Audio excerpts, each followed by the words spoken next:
What it do, y'all? It's your boy Big J. Um, then we got my boy Kyle Edwards, aka Zion Williamson. Yeah, But yeah, I mean, but how you been? How you been, man? I'm good. I'm good. It's draft night. I know we're gonna talk about some of the stuff that's gone on in the NBA already. It kind of seems like tonight's probably gonna kick off some more free agency trade type stuff. So I can't wait for it. Yeah, I can't wait, man. I know you were probably going through some craziness last night. With the whole Malcolm Brock, like the whole 30-team trade with the Mm-hmm. Celtics. Or it was a 3-team. It was Celtics. Well, the first trade was Celtics in LA, right? It was Celtics, Clippers, and Wizards. Wizards. Clippers backed out. Yeah, because of Malcolm Brogdon, like the injury Yeah, or like his history. yeah. So then they turned And then to they Celtics, Wizards, Grizzlies. like tell me. Well, I know we're jumping topics. I know the first topic was Ja Morant. I guess we can talk about Ja Morant first. Before we get to the draft, might as well get that out the way. Yeah, I mean, we'll definitely get to that. Like your thought process on the whole, like that Porzingis trade. Mm-hmm. Trying to meet my phone real quick. Okay. But yeah. So obviously, Denver Nuggets they won the championship. Um, and they had their parade, and then Adam Silver, handed down the punishment of John Morant's, um, you know, I guess toy toy gun incident, whatever you want to call it. That's what Yeah. their team is. That's what their team is saying. His team of I guess his management is saying. Adam Silver handed down the punishment, 25 games. Um, so do you think that because we do know that the next year, like in order for you to get an MVP or any type of like accolade or award, you have to play at least, or you have to play a minimum of 65 games. Yep.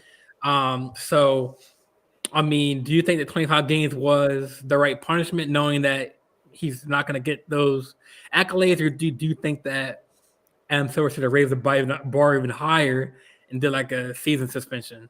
To like yeah, we don't tolerate this. We don't. This Mm-hmm. is obviously yeah, you're human. You can have a gun, especially if you're in a state that carries it. But this is a private company. You can't do this. So do you think are you okay with the 25 game suspension, or do you think that it should have been a couple more games? I'm okay with it. And I mean, it costs Morant the possibility of winning those postseason awards and being recognized for whatever, which I feel like that in turn, you lose money. So he's going to lose in a couple of ways.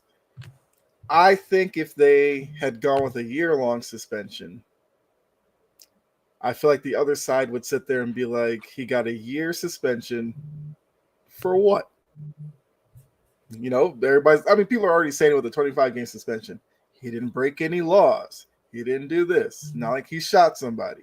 Yes, understandable. But Adam Silver has to worry about sponsors. With that, you have to uphold a certain image. You don't want Ja Morant and his gun lighter or whatever he wants to say it is becoming like a stereotype for your product. You don't want that to be the image of your product. So Silver had to do something. He did say like he had more information. I wonder what that was. And did that necessarily affect how many games he made it? Did it go from like 20 to 25 because of the new information? Or did he just say the new information? Maybe it was, Ja Morant's people trying to convince Adam Silver it was just a toy gun. He's just having fun. And Silver was like, I don't care. So I think it sends a message, yes. I feel like a year would have been too much because that kind of leaves the door open if Ja Morant got a year for waving a gun on IG Live, then, well, actually, I don't know. I mean, it's a weird story to me. I still can't figure out the whole fascination with waving a gun on Instagram. I don't get it. Maybe I'm missing something here. So I think it sends a message to Ja Morant, like, bro, you gotta, become more mature from this. Because I still think the fact that he tried to argue it was a toy gun was actually more immature than the act itself.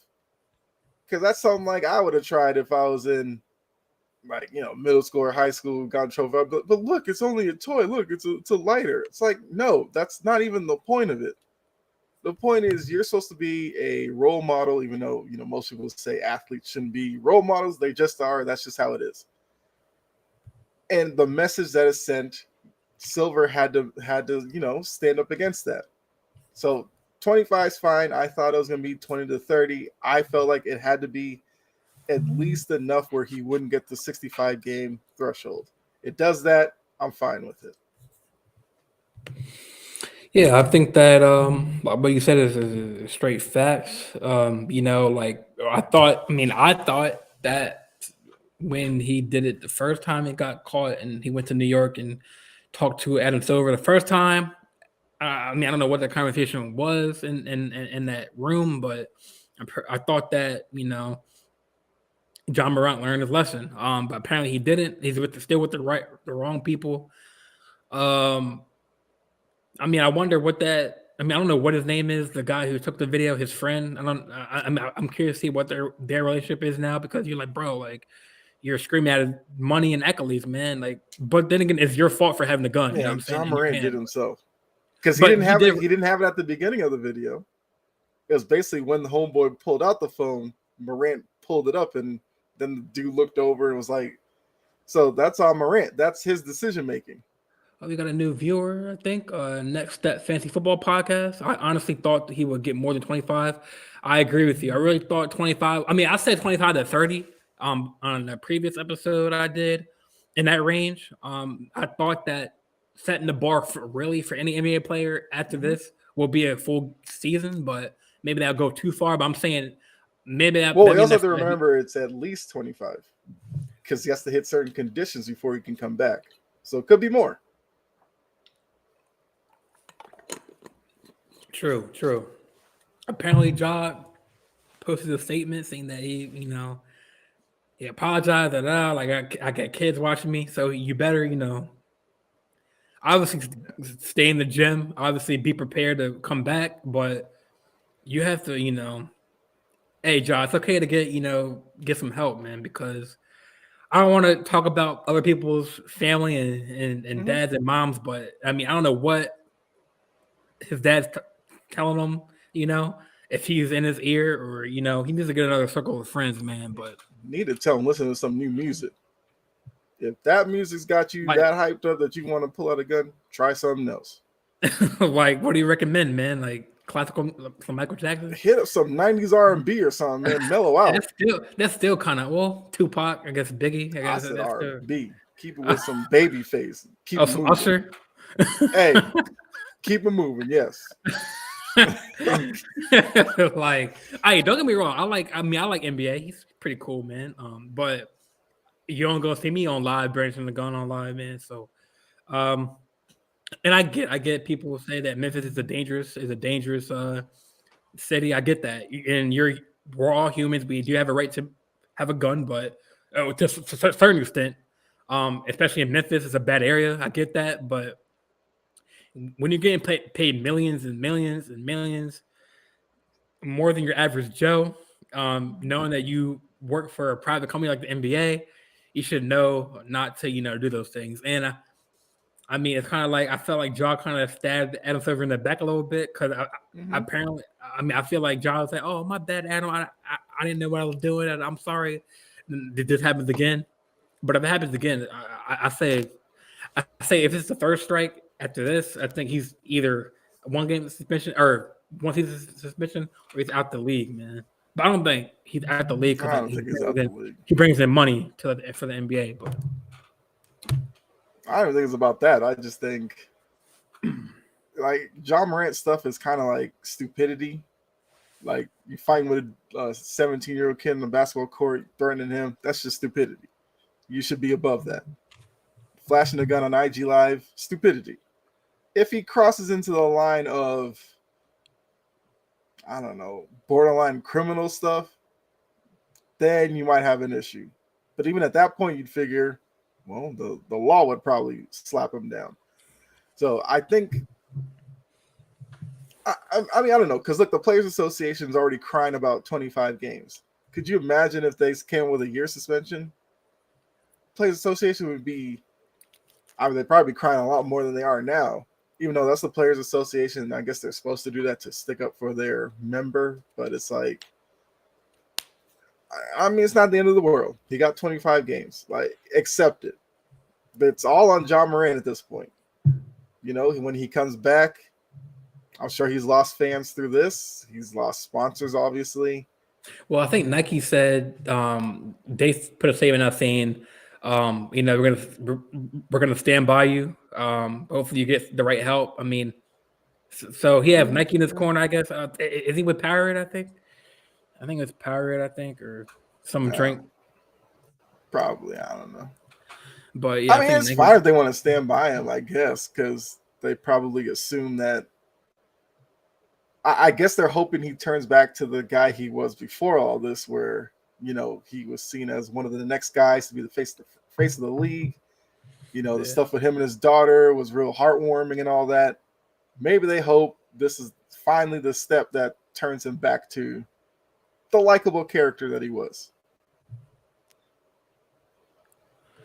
Gotcha. Yeah. So like, yeah. I mean, I think that, you know, it's unfortunate that, you know, because because he was suspended last year for like 8 games. Like he missed out on making like I think all NBA first or second team. So that's even more, you know, money that he didn't get. Now he's not even going to get anything because he's going to be at 25 games. But now let's just go right into the next thing. So like I know you're a diehard Celtics fan. So tell me what's going on, man. Because like first, Adrian Wojnarowski broke that Christopher Thing is going to, and Malcolm Brogdon is going to go, or he's going to the Celtics, and Malcolm going to the Clippers. Yep. And then probably around like 10 o'clock, Adrian Wojnarowski said, "Okay, the Celtics have until they're using that midnight deadline to get the deal done. Christoph can, you know, between that time he can opt out and become a free agent, or he can sign with the Celtics if he decides." And then all of a sudden we're literally playing video games together with Dylan, and then news broke out that Kristoff is going to the Celtics. I'm assuming the Celtics kept Brogdon, and then Marcus Smart is going to the Grizzlies. So speaking of like the Grizzlies with Ja Morant and with him missing 25 games, them shipping out Dylan Brooks from last season. They shipped out Tyus Jones in the deal. Oh yeah, I forgot. Tyus Jones went to the Washington, right? Yep. So, which I mean, we'll probably get into that. Like, I mean, I think that's a point guard they can build around, I guess. But they're not winning any games anytime soon. I think they're definitely going to rebuild the Washington Wizards. But let's just stick to the Grizzlies for right now. Like with that, I mean, obviously your Marcus Smart brings you that defense from a point guard perspective, and he brings that Pat Bev, Draymond Green aspect where he kind of like, you know, kind of gets you to your face and nitty gritty defense, which you're probably gonna definitely miss. So how do you feel like he's gonna gel with on Memphis? I mean, I don't think there's gonna be a problem there. You know, I guess he's gonna kind of embody what Dylan Brooks tried to. Toughness. I mean, Marcus Smart doesn't have like the villain image that Dylan Brooks tried to portray. Like Marcus Smart's a really good dude. He does a lot of stuff off the court with, you know, children's hospitals and stuff. So I think he's gonna be. I think with the Grizzlies front office, he's a great guy to bring in for the image of the team. On the court, yes, he's gonna play hard nosed, give you all the effort and all that. So fans will like that as well. So I like it for them. I was surprised Tyus Jones was the guy they shipped out because I thought he was a really good backup. But Tyus Jones might look at this as an opportunity to be a starter in Washington. I don't know how many games that's going to get you in terms of wins, but at least it's the opportunity for him. For, Washington sending out Porzingis, you understand. They just sent out Bradley Beal for basically nothing. They're just cutting salary. They realize they've done this already with, John Wall, Bradley Beal, didn't work. Westbrook, Bradley Beal, didn't work. They shipped out Bradley Beal. They weren't going to come back with just Porzingis and whatever. So they're cutting salary. Right move from them. For the Celtics, look, when they traded Brogdon, a lot of people were like, we saw it in our little group chat, like Gene and stuff was like, oh, that's the wrong move. Why would you ship out Brogdon? Turns out they're not doing that. They sent out Smart, who's been there 9 years. Smart is a polarizing player amongst the Celtics fan base because half of them wanted Marcus Smart traded like 3 years ago. Then even the other half, I don't think they fully love Marcus Smart. They kind of go up and down with him. Now, I mean, I've been on Twitter and all that, and I've seen basically 95% of Celtics fans acting like this is the worst thing they've ever seen. Like, we need to calm down from that. It's tough to do as a fan. Like, you have to take your fan cap off, step back, and look at this. If the Celtics ran back the same team from last year, I feel like everybody would be like, wasted opportunity. So in order to make the change, if you're not trading Jason Tatum or Jaylen Brown, Marcus Smart has the next highest value. Like, let's be honest with that.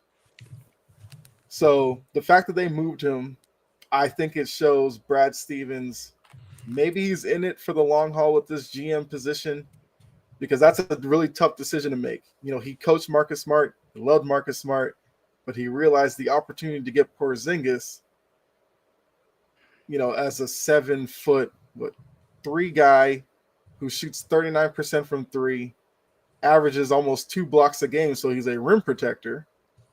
You're not getting those all over the place. Al Horford's another year older.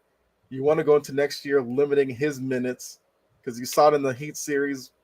By about game 5, Al Horford had like no lift in his jump shot.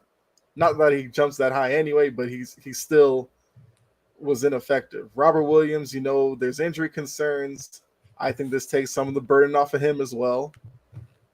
Porzingis is a guy who, early in his career, he played like 70 games this season. Then he, tore his ACL, missed a year. Since then, he's kind of been battling back.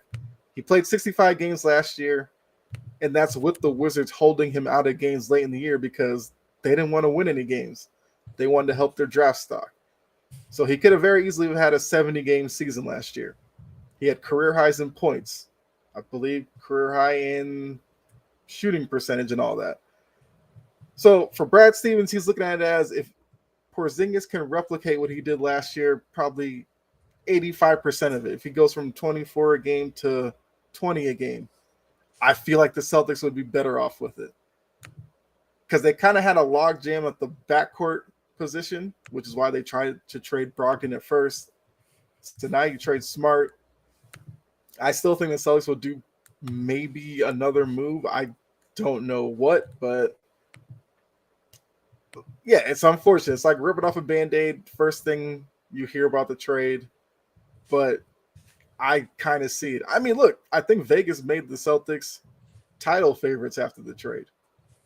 So clearly they see it as an upgrade. I think I saw Tim Legler say it's a monumental win for the Celtics. If I told you for Marcus Smart you get Porzingis and 2 first-round picks, you'd probably laugh at me. Somehow the Celtics did. I actually think it works out for both places. I think he'll do well in Memphis. Memphis will be glad to have him. And I think for the Celtics, if, Porzingis plays like 65, 70 games, you'll take it. Every trade comes with a risk, so you just got to do it and hope it works out. Yeah, so I guess my thoughts on the 13 trade. I thought it was like, whoa, like my reaction was like, whoa, what? Like what? hold on, what's going on? Like, cause there's so many like moving pieces going on. Like Brogdon didn't work out because his injury history, and then Porzingis, was he on the Celtics or was he not? Like, so was he not going to pick the Celtics? Was he not? Because was he going to decline and go somewhere else? Like, I think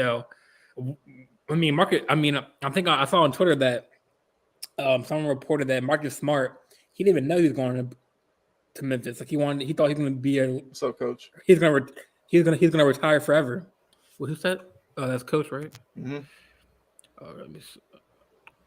Yeah, but that's everybody's hope that the team drafted you. What up? Kind of play with them the whole time. Like I said, it's had to be a tough phone call between Brad and Marcus. Yeah, it just had to be. Yeah, he thought he was gonna retire a Celtic. I mean, the city of Boston loved Marcus Smart. Like, that's why it was so like kind of shocking that I'm telling you, the whole city did not love him. There's a good 45% that cannot stand Marcus Smart because for everything he does defensively, all it takes is like one game he'll go like 1 for 10 from 3, and Celtics fans want him banished from the city. Then the following night he might go 6 of 8 from 3, and then people are like, "Oh my God, Marcus Smart's so great." It was a roller coaster ride with him. Trust me, like I was a big Marcus Smart fan, but I get the move. I understand it. It's tough, yes, but I felt like Brad Stevens realized he had to do something. So true.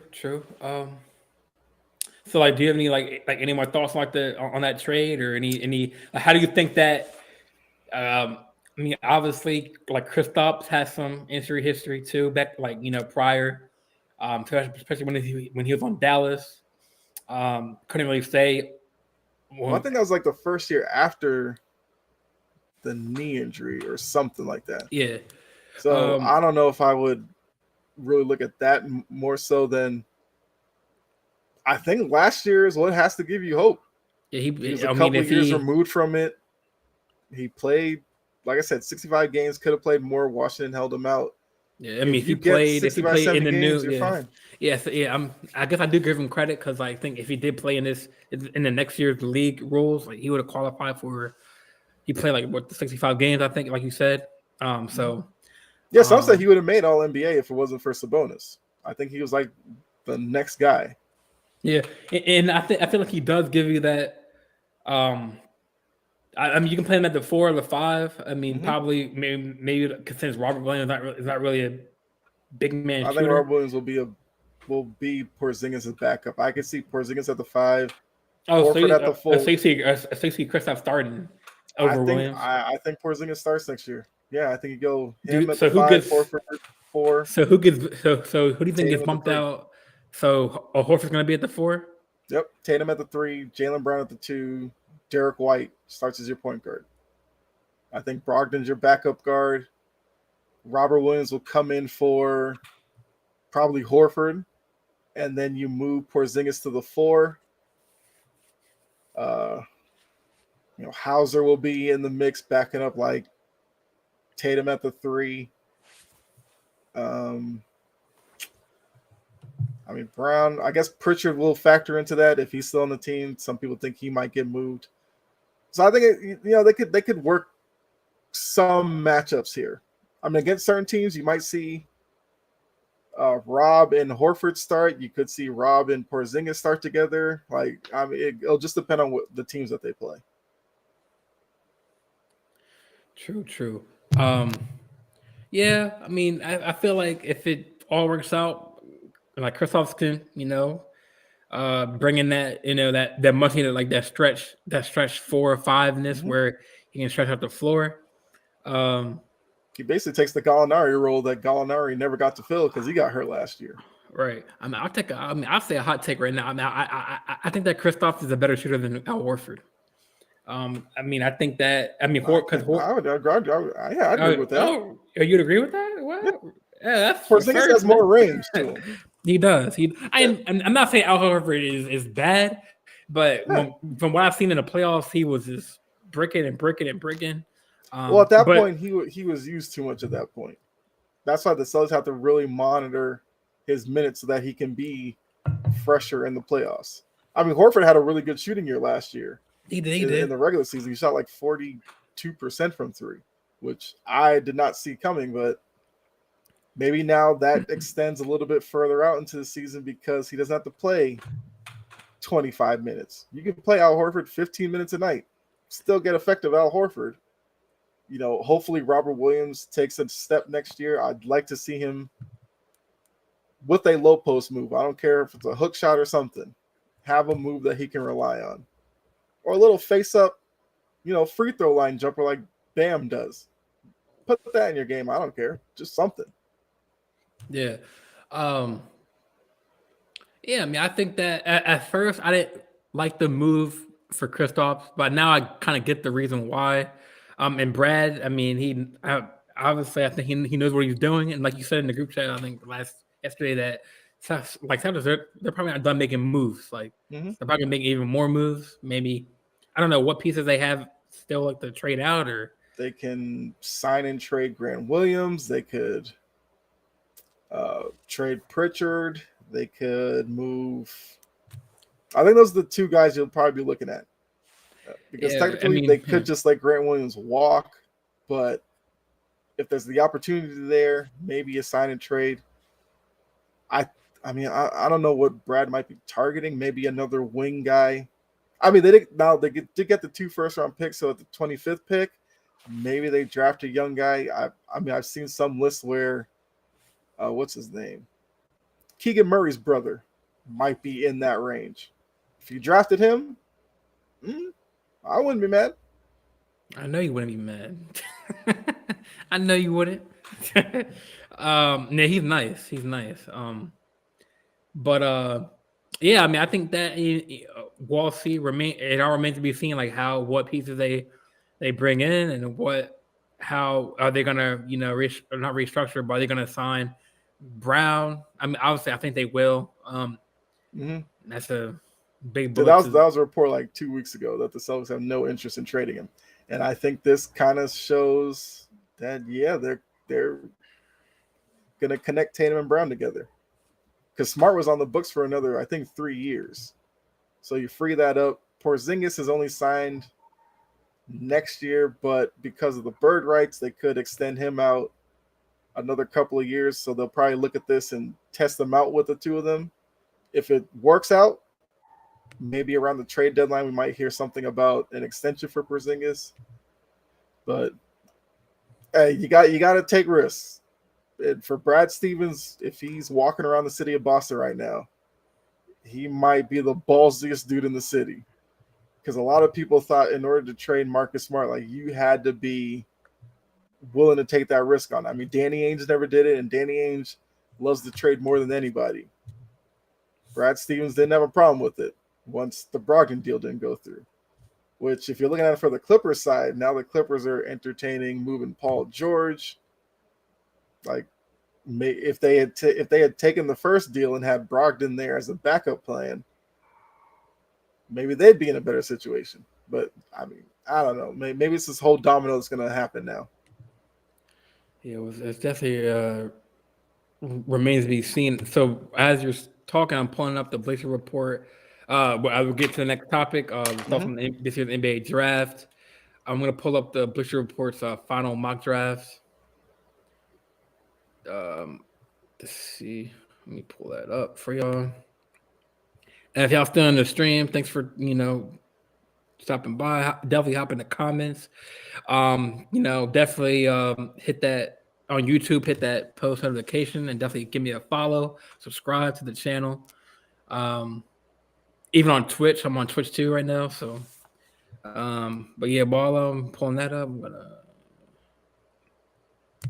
share my screen.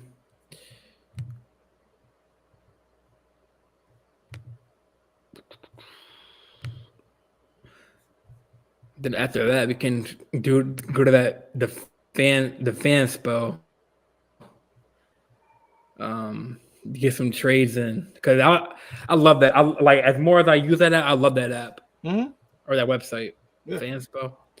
All right. I forgot I gotta share it. or show it.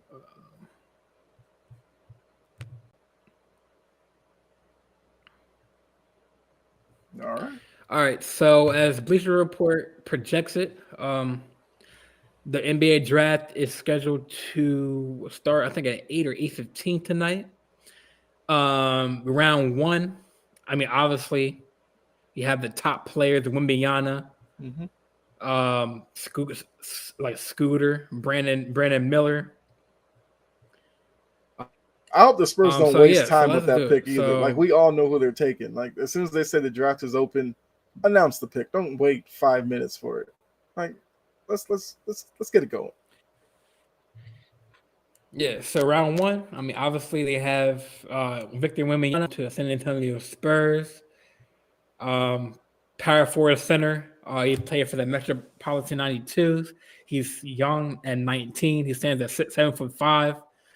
Um, Now I did see when it comes to the two, I did see news that Charlotte is kind of interested in Scooter. Um, I mean, I know the early predictions say he's going to go to Portland. Mm-hmm. But I heard that be on the lookout for it too because Scooter. I mean, my predictions. I think that we're going to go number one. I feel like Scooter's going to go number two, and I think Brandon Miller is going to go number three to Portland. But I heard a report earlier. I saw a Twitter from a source that Charlotte has gained interest on Scooter. So I would say be on the lookout for that. But Blitz report has Charlotte picking up Brandon Miller, and then from Alabama, small forward. Then they had Scoot Henderson going to Portland. After that, Houston Rockets, the twin brothers, Houston Rockets. I mean, I feel like any of these players after like Victor Wembanyama, they can move up because I think I heard Edmund Thompson, he can move up, but they have him at Houston Rockets. Mm-hmm. They have Jarice Walker going to the Detroit Pistons. Power forward, played in Houston, age 19. They have Anthony Black going to Orlando Magic. That team up with Boncaro and Jalen Suggs. Taylor Hendricks, small forward or power forward, going to play for UCF. Going to the Indiana Pacers. So these are the projections. So anything can happen. So his brother Asor Thompson, shooting guard, small forward, overtime elite, G League team, age 20. I don't know this player, Cam Whitmore, small forward Villanova. He's 18, going to the draft. And this player right here, Bella Kalabali, he was Victor Miana's teammate on Metropolitan 82. He's the small forward, tall guy, another tall guy for the perimeter. Or Orlando Magic, they get 2 picks in the early first round. Orlando Magic get Grady Dick, small. Man, I thought he was a point guard, but yeah, he's a small forward. Played at Kansas. My boy from Duke, they got him going to Derek Lively going to Oklahoma City. That'll be a good fit. Him with Chet, Giddy and SGA. You never know what that in the West on that team. So Derek Lively, center Duke, 19. Toronto, Kobe Buffkin, point guard, shooting guard from Michigan, 19. I don't know much about these players. Jalen Hood Shafino, point guard from Indiana, pick number 14. New Orleans Pelicans get him. They're projected to get him. Number 15, Atlanta Hawks, Kason Wallace from Kentucky. There's guards are always good. Kentucky guards are always good. So, Utah Jazz via the Timberwolves to get Jordan Hawkins, shooting guard, small forward from Connecticut, 21, age 21.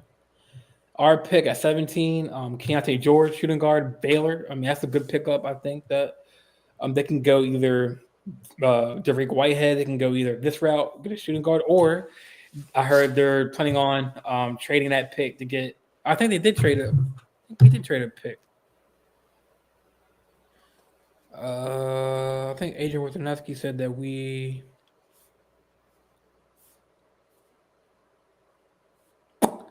pull that up. Yeah, the Los Angeles Lakers are acquiring the 40th pick from the Indiana Pacers for number 47 in cash. The Lakers now own number 17 and 40 on the draft board tonight. They made a move up the board that's believed to have some real round value. The Pacers hold 4 picks tonight, including number 7, 26, 47, and 55. So Lakers got 2 picks out of this. They still hold 17, and they have the looks like they had the 40th. Okay. So, I mean, so my after Lakers, Miami Heat, Oliver Max's Prosper. Yeah, I mean, we can go all day. Ben Shepard, Nick Smith. I don't really know. Oh, Chris Murray. Oh, he's in the draft. Chris Murray. Yeah. I thought he was next year's draft. Mm-mm. That's what I was saying. Like people were thinking like around 25, maybe you could get Chris Murray. I've also heard Whitehead maybe in that area. So No Clowney. Yeah, oh, he's going to the Utah Jazz at 28. Yeah, I mean, these are just like the early. I mean, the early projections. So, any thoughts on what may happen tonight? It's gonna be crazy, man. well, I mean the Scoot Brandon Miller debate, I guess, will kind of set up the rest of the draft. What's going on, Jay? By, I mean, he said you disrespected his Warriors skipping his pick. Hey, man, I wasn't controlling it. I'm just kidding. I mean, I think What's up, Jay Bay or I Jay think Bye? Golden State's gonna be also an interesting. I think they have an interesting offseason ahead of them because For Golden State. yeah, I'm like, what do they do with Draymond Green? Although they're showing Draymond Green and LeBron hanging out, whatever. I mean, I didn't care, but you know, could Golden State move? Okay, so it's Jay Bailey, but a lot of people talking Jay about Golden Bailey. State. Oh, Josh Bailey, right? It's Josh Bailey. Yeah, I was just about to say, yeah, when I saw the Bailey. So they're talking about, does Golden State need to trade Jordan Poole? Do they need to trade Kuminga? Which, I mean, if you trade Kuminga, looking at Kuminga and who's the big man that they just traded last year? Wiseman. Trading those two guys in consecutive, I mean, like months apart, really seems like it's a failed experiment for them to kind of add some youth to their veteran core. You know, that's something that they're going to try to figure out this offseason. But kind of like what Brett's saying, I'm assuming there's going to be some trades tonight. There's going to be a whole plethora of trades. Yeah, but I've seen other years where people are like, oh my God, look out for a lot of trades, and then we get none. And then it's like, oh, what a downer. But there's some big names out there. You know, does New Orleans move on from Zion? Do the Clippers find a partner for Paul George? Just saw the Knicks are trying to trade Obi Toppin possibly. So a lot of stuff could happen tonight. I mean, we might see some guys putting on hats from draft picks tonight and not even be wearing it tomorrow morning when they wake up. Who knows? I'm all for it. I like player movement, and you know, it's part of the business of basketball. Get rid of Draymond and get a big fan. We can keep the younger players. Let me go to the comments. Yes, let me answer Brett. I mean, do you think Portland traded or Portland? Wait, so Brett, did they trade it or? I don't know. Are they going? Because like Brett's kind of like in the past. I think Brett's asking like if they trade the pick, like who would they trade it for? I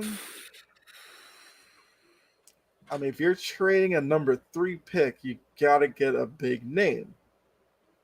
New Orleans, I think, is a match made Well, in heaven right there because New Orleans wants Scoot Henderson. Apparently, they want him bad. I mean, if they think the Hornets are going to take Brandon Miller, why not jump up to 3? I mean, Dame and Zion, wait, so Portland's at 3, right? Or 2, yeah, or are they at 4? Okay, they're at 3. And 3. if they're like hell bent on getting Lillard a big name to play along with, and Zion's being dangled out there, why not offer 3 and I don't know a couple of pieces to get him? Also, the Blazers Um, are trying to go crazy for Bam Adebayo. I don't know. Do you need well, I to mean, I see put the the thing free is pick for that? yeah, like the thing is with Dame too, because like last year was like he was in trade talks or he was in the conversation of joining one of the LA teams. He's always somehow at this point in time in the year, always in the mix of getting traded. Mhm. So he went on a podcast like with JJ Redick and said, "Oh, like I don't get the ring chasing. I want to stay. I want to say hello to my team. I don't really, you know." So then Portland comes out and says, "Oh, he's not tradable." Then I hear a report today on Twitter saying that Dame doesn't. If they get Scooter, they don't. He don't want to stay with Portland, and he doesn't want to play with young players. He wants out. So I don't know what Dame's deal is. But he can be a piece that could potentially be a sneaky move. I don't know to what team. Um, but I would. I mean, I would say 95%. I would say 95% he's staying with Portland. But I'm saying that as a small little percentage, be on a lookout because I mean I don't know how true that report is. I don't know. I think it was from. It wasn't from agent. It wasn't from one Mhm. of them. It was from like another verified source. But I I mean, yeah, think I trade think he's Dame. staying. I mean, Josh said trade a Dame, get a haul, and build around Scoot or Miller is what I would do. I mean, I agree, but it's a fact of what Portland can get in return. Because obviously Dame's still one of the elite point guards, so obviously he's not like a Marcus Fulton where his stock is kind of low. He's Dame Lillard, so like obviously Portland's going to get a lot, wants to get a lot in return. So I kind of agree with Jay. Trade Dame, get a haul. That So was I Brett. want to. Well, oh my bad, Brad gave Jay the credit. Yeah, um, Jay's want to talk about Draymond, getting rid of Draymond and can't keep losing younger players. okay, yeah. Well, So I yeah, have questions about Dame though as well. Like, I mean, I get it. All the NBA people want Dame out of Portland because they feel like he deserves to be on a winner and all this kind of stuff. I get it, but I could also say some of the Portland teams, and this kind of question I had a lot of the years where there was him and McCollum. The fact that they were trying to win with two kind of undersized guard types, I felt like was their biggest downfall when it came to the playoffs. So if a team is trading for Dame, like what are you going to have along with him at his new destination? Because a lot of people will point to Miami. Okay, so you're going to give up all whatever to get him, and it's Dame and Jimmy Butler. To be honest with you, I can't say that automatically makes Miami a championship team. Even though I know a lot of people probably would say that because of Jimmy Butler, playoff, whatever. right. If you sent Dame to, I don't know, the Knicks or something, well, that probably wouldn't work because him and Jalen Brunson might be a nightmare. Well, I mean, I don't know, but it's just like I kind of picture Dame ending his career in Portland. I could see Portland maybe doing one last move to try to bring somebody there for him to play with for the next couple of years and see if they can get it done. Because remember, the Western Conference is going through a bit of a transition outside of Denver. So who's to say if Portland doesn't make the right decision and bringing in the right guy that they can't fly up the Western Conference standings next year and be a top 4 seed? Who knows? And if you're in that position in the West, you kind of got to take your chances in the playoffs. Maybe they can avoid Denver until like a conference finals or something like that. But because I mean, look, you're a Lakers fan, but looking outside of Denver, there's like 5 or 6 teams that you wouldn't be surprised if they finish 2, 3, or 4 in the West next year. Yeah, the West is wide open. So other than Denver, yeah. So if I'm Portland, I'm just like, if we got And Zion Portland was like, or whatever Portland player always, X, why can't we be better next year? and Portland kind of floated around like the 12, 13 seeds in the West. Like they kind of stayed put, like, because I feel like if Portland cut the winning games, the Lakers would have sunk because we were in that 12, 11 range. But Portland never really got up to like that 11, 12, 10 Portland seed. kind of So gave up at the end of the year. Was like, what's the point of us fighting for a play-in if?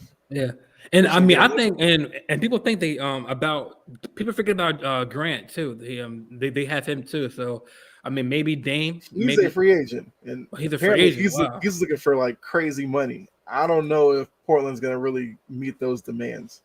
I think he's looking for like 4 years, 100 and what is it, like 4 years, 150 or something. He's looking for. Which, hey, if some team's willing to give Jeremy Grant that, go out there and get it. If I'm Portland, I'm like, look, we might have to part ways here. That's a lot to give Jeremy Grant. Then you can't really upgrade kind of the rest of the team, and then Dame would be sitting there with Jeremy Grant, Anthony Simons, would basically be the same team from last year. Right.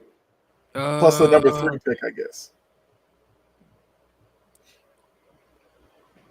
Which if Charlotte took Miller, Henderson's there at 3. Dame doesn't like Henderson. So is Portland just going to take another guy at 3 just to appease Damian Lillard? Jeremiah Grant could seek a 5-year, $150 million contract from 5, Portland. 150, okay. Jeremiah is expected to command $30+ million annually in free agency, according to several NBA executives he spoke to Hoops Hype.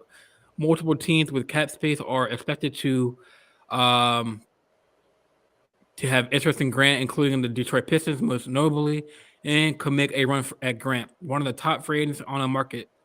Multiple executives around the league believe Grant could command a 5-year, $150 million contract from Portland to remain long-term. That's a lot.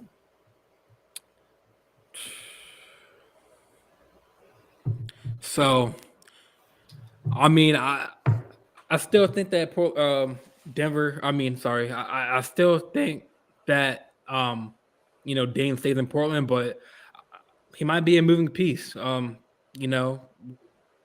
Possibly tonight. I think it's him putting pressure on them to bring somebody in. I don't think he wants to go anywhere. Yeah, I mean, I said 95, 90%. Yeah. So I mean but I just give that small like little percentile for anything can happen. Yeah, I got you. Yeah. No. I mean, I think it's 50%. He's going. Some people out there might believe it. I think they're crazy. But let me get to the comments. So for Jay's team, the Warriors, get rid of Draymond and get a big man. We can't keep losing young players. I mean, when y'all drafted Wiseman, that's supposed to be y'all's project, for that big man. But obviously he was never hurt. Available. He was that hurt. Was his problem. Yeah. Steve Kerr moved into the G League to get him, more comfortable and confident. That didn't work out, so I guess he went to the Pistons. But I agree, Draymond. But Draymond, I'll go on record on my show. I think that Draymond, he doesn't really outshine everyone in the points column. But I feel like with those years that the Warriors have had Draymond, the Warriors would not have won those championships because Draymond does a lot more than what you think. Obviously Curry and Clay, pre-injury Clay. That's probably their biggest issue. Pre-injury Clay seems like rear view mirror. Exactly. And I think that, I'll go on record and say that those championships that, not all of them, but some of them that they did win, Draymond was a big part of that. And he brought the intensity on defense. He created plays for his teammates. Yeah, he wasn't bright shooting the three or whatever, but he does the screen and roll.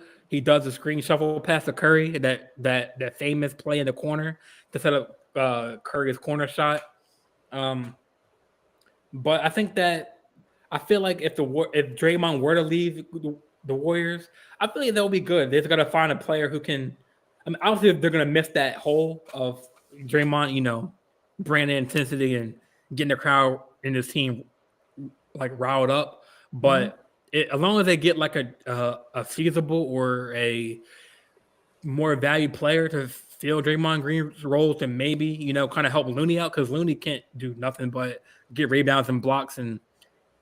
But so they kind of need, though, like they need, got some more comments, but I they mean, need like Draymond another was a perimeter shooter. great pick and roll player. Like Draymond is like the yoke. Well, no, I'm not gonna say that. Okay. Yeah, I'm glad you stopped yourself. Because Wait, no. But listen. okay. Hear me out. I'm gonna Right. say it. I already said it. Or sorry to say it. I feel like Draymond to the Warriors is like Jokic, where he does without the scoring. He is that piston to the Warriors. He can facilitate. Yeah, he's not as skilled as Joker, but I'm saying as far as playmaking for his other teammates, finding him open, getting Curry out on the fast break, hitting Clay, setting screens. Hear me out. I mean, I'm not saying he's a scorer like Jokic. No, I get what you're saying. He's like that piston. He's the quarterback of that team. Yes. He gets. So did I say myself? Like, do you see like where I'm coming from? I see where you're coming from. It's just Draymond and Jokic in the same. It's a bad comparison. I know. But it's a bad comparison, but I mean that's where I thought about where he's that player for the Warriors in that aspect where if he has an off night scoring, he can facilitate and help out Curry, help out Clay, get people involved. And I think Jay agrees with me. Jay putting we can find a player to set screens. I think it's a little more than that, but I agree. The Warriors are kind of in the same situation the Celtics were in, which I think is kind of wild that Jay put in there. Smart's mad today, but Draymond is the same emotional leader. Coach, you're not hearing me out, man. You're not hearing me out, Coach. Like, hear me out. Hey, Coach, I let him explain it. Look, I get it, but I probably wouldn't have used Jokic as Coach, an example, I know it's a bad comparison, but I'm thinking of that, not the athletic ability aspect. I'm talking about how Jokic. I would still say Jokic affects that role way more than Draymond. Oh no, I agree, but like I see what you were trying to get to. I see it. Yes. Thank you, Kyle. Thank you. But I mean, to go back to Jay's point, it's like, yes, you can find another guy to set screens like Looney. Looney could set screens all day. But for Draymond, when he was in the screen and roll action, if you dumped it down to Draymond on the roll, kind of at the top of, like, just beyond the free throw line, from that position, he could kick it out. If you left him a wide open lane, he'd go to the hoop and lay it in. If you put Looney in that situation, I feel like you probably get a lot more turnovers out of it. But yes, you could find somebody else who could do that. I do agree with it. But I mean, yeah, it's just gonna be the same way moving Smart kind of came out of left field or whatever. It would be kind of weird watching the NBA opening night and seeing Draymond not in the Warriors uniform. But like Jay said, I think for Warriors fans, you kind of have to prepare for it because they can't bring the same team back and think they're going to all of a sudden win a title next year. They got to change up the roster. And Draymond might be the easiest person to move on from because of Clay.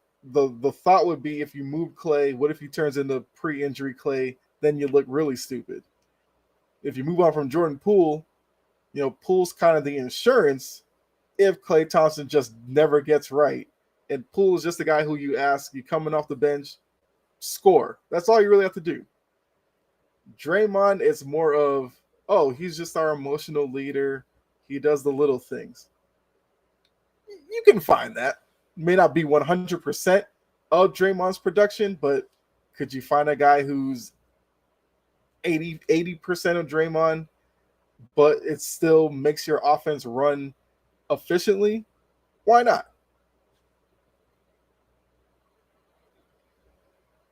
Hold on, I'm in the chat because of course, coach is like, "Oh, Yeah, Jordan missed some outlandish." coach messed you up with that. What you smoking? He got Oh you all messed man, up, man. wow, shoot, he got me all riled up. But because he missed my, he said, "Oh, Jordan said, oh, compared Draymond to Jokic," but That's why I yeah, I said I did, get what but you were saying. You just picked the wrong guy to use in that situation. Because the minute you say Draymond and Jokic in the same sentence, it's like it's hard to compare them. You were more talking about the roles they have, but you throw them in the same sentence, it just doesn't sound right. so I'm catching up to these comments real quick. I gotta put up the coach comment. Jordan, are you smoking today? Maybe I am. Maybe I'm smoking some indica. I don't know. Um, And it that's got that. you out here talking reckless. Get on them, coach. At least, Kyle, you know what I'm talking. You know I where got I'm what coming you from. were saying. I just wouldn't have used Jokic. I'd Um, have came with somebody else. Jory's on the show. You talking What's up, crazy Jory? today, Jordan? What's up, y'all? What's up, Jory? How you doing? Um, yeah, a lot of comments, man. I like it. I like it. Draymond. Um, Oh wait, let me go back to Jay's comment. Draymond was a big piece to our championship, but his play can be replaced easier than Klay Thompson and Curry. I mean, that's understandable. Brett, Dre was the second most important piece of that original big three during those runs, and that's a hill I'll die on. Yeah, I that's why I say that. Like without Draymond on those teams, like their chance of winning a championship is it wasn't dire, but it would be a lot harder if Draymond wasn't on that team because I think he was outside of Clay and Curry, he's probably the third best player on that team, and then Kevin Durant probably. Well, Brett's saying he was the second best. Well, I mean, Well, so second Brett, most are important. you So I guess. pushing? Yeah. Are you I'm pushing? assuming he's going Curry 1, Draymond 2, Clay 3. I go Curry 2 or Curry 1, Clay 2, Draymond 3. But I'm curious to see what Brett's explanation is that him being 2. But all in all, Draymond was the most important, probably one of the most important players on those championship runs. Before I'm that, added KD. I'm assuming Brett's probably valuing, Draymond's little bit of this, little bit of that over, I guess, Klay Thompson as a spot up shooter. Maybe that's what he's valuing Draymond a little bit more than Klay in that situation. Jay said we can find a player to set screens. I mean, any player can set. I can set screens for you, man. I can set screens for Curry. I mean, anyone can set screens, but I mean, there you go, Jay. Tell Steve Kerr find me, sign Jordan. find me, man, find me. Be a lot less than Draymond, and he'll set screens for you. I mean, hey, but no, I mean, this is my point of saying like anyone that you can find that's a value can set screens, like if they know how to set them. I mean, they could. Maybe they try Kuminga in that role. Why not? True. Have Kuminga pick and roll, give him the option. Surprised they don't play. I mean, I know he's young, but I'm surprised they don't play him as much. He plays in spurts. Well, if they move on from Draymond, they gotta hope Kuminga steps up, because outside of that, who else you turn into? Yeah. All these freaking comments, man. All right, stop commenting, y'all. No, fight. I gotta get caught with these comments. Yeah, go So ahead. coach said, I'm smoking. No, I'm not. So Jay Bailey said Draymond was a perfect fit with the Golden State Warriors. Jay, if you're still in here, after I read your comment, Draymond was a perfect fit with the Golden State Warriors. I don't know if he's the same anywhere else. We need to let these players develop, and younger players don't respect him anymore. So you think that Draymond Green is holding up the younger players? I'd say. I mean, I get that. Especially when Kuminga's on the bench. He's Moody, saying that. like Moody. Yeah, he's saying that Draymond was much more valuable before. Yeah. Now it's like, all right, it's kind of to the point where it's like, yeah, he had his run. Let the players let Moody get some shine, like Kuminga get some shine. So yeah, that's Jay's comment. Jory said they need a true big, and Draymond won't be enough the way the NBA is starting to change. I agree, especially when the game is live or die by the three. Draymond really can't. He can only he'll probably get you 1 or 2 threes, and that's it. Maybe not even one, maybe 1.5 or one. Um, Probably 1 3. So definitely the Warriors need help in that department, like for a stretch big. So yeah, I get where Jay's saying. We're like, yeah, he was great on those title runs. He helped and contribute a lot in a big way. Now he's getting older. Maybe test the market, see where he can go, and let these young players shine. Yes, I get, I definitely get that aspect. What's the next comment?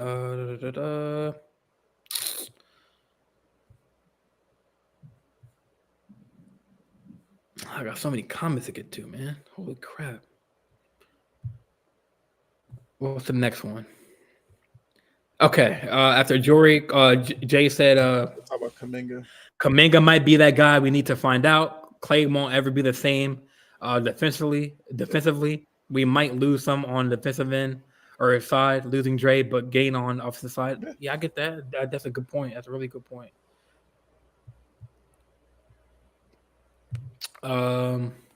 Sweat Brett said it's his playmaking is what separates him. He can find a screen setter, but Dre's playmaking gives Steph at least when he gets blitzed in the pick and roll.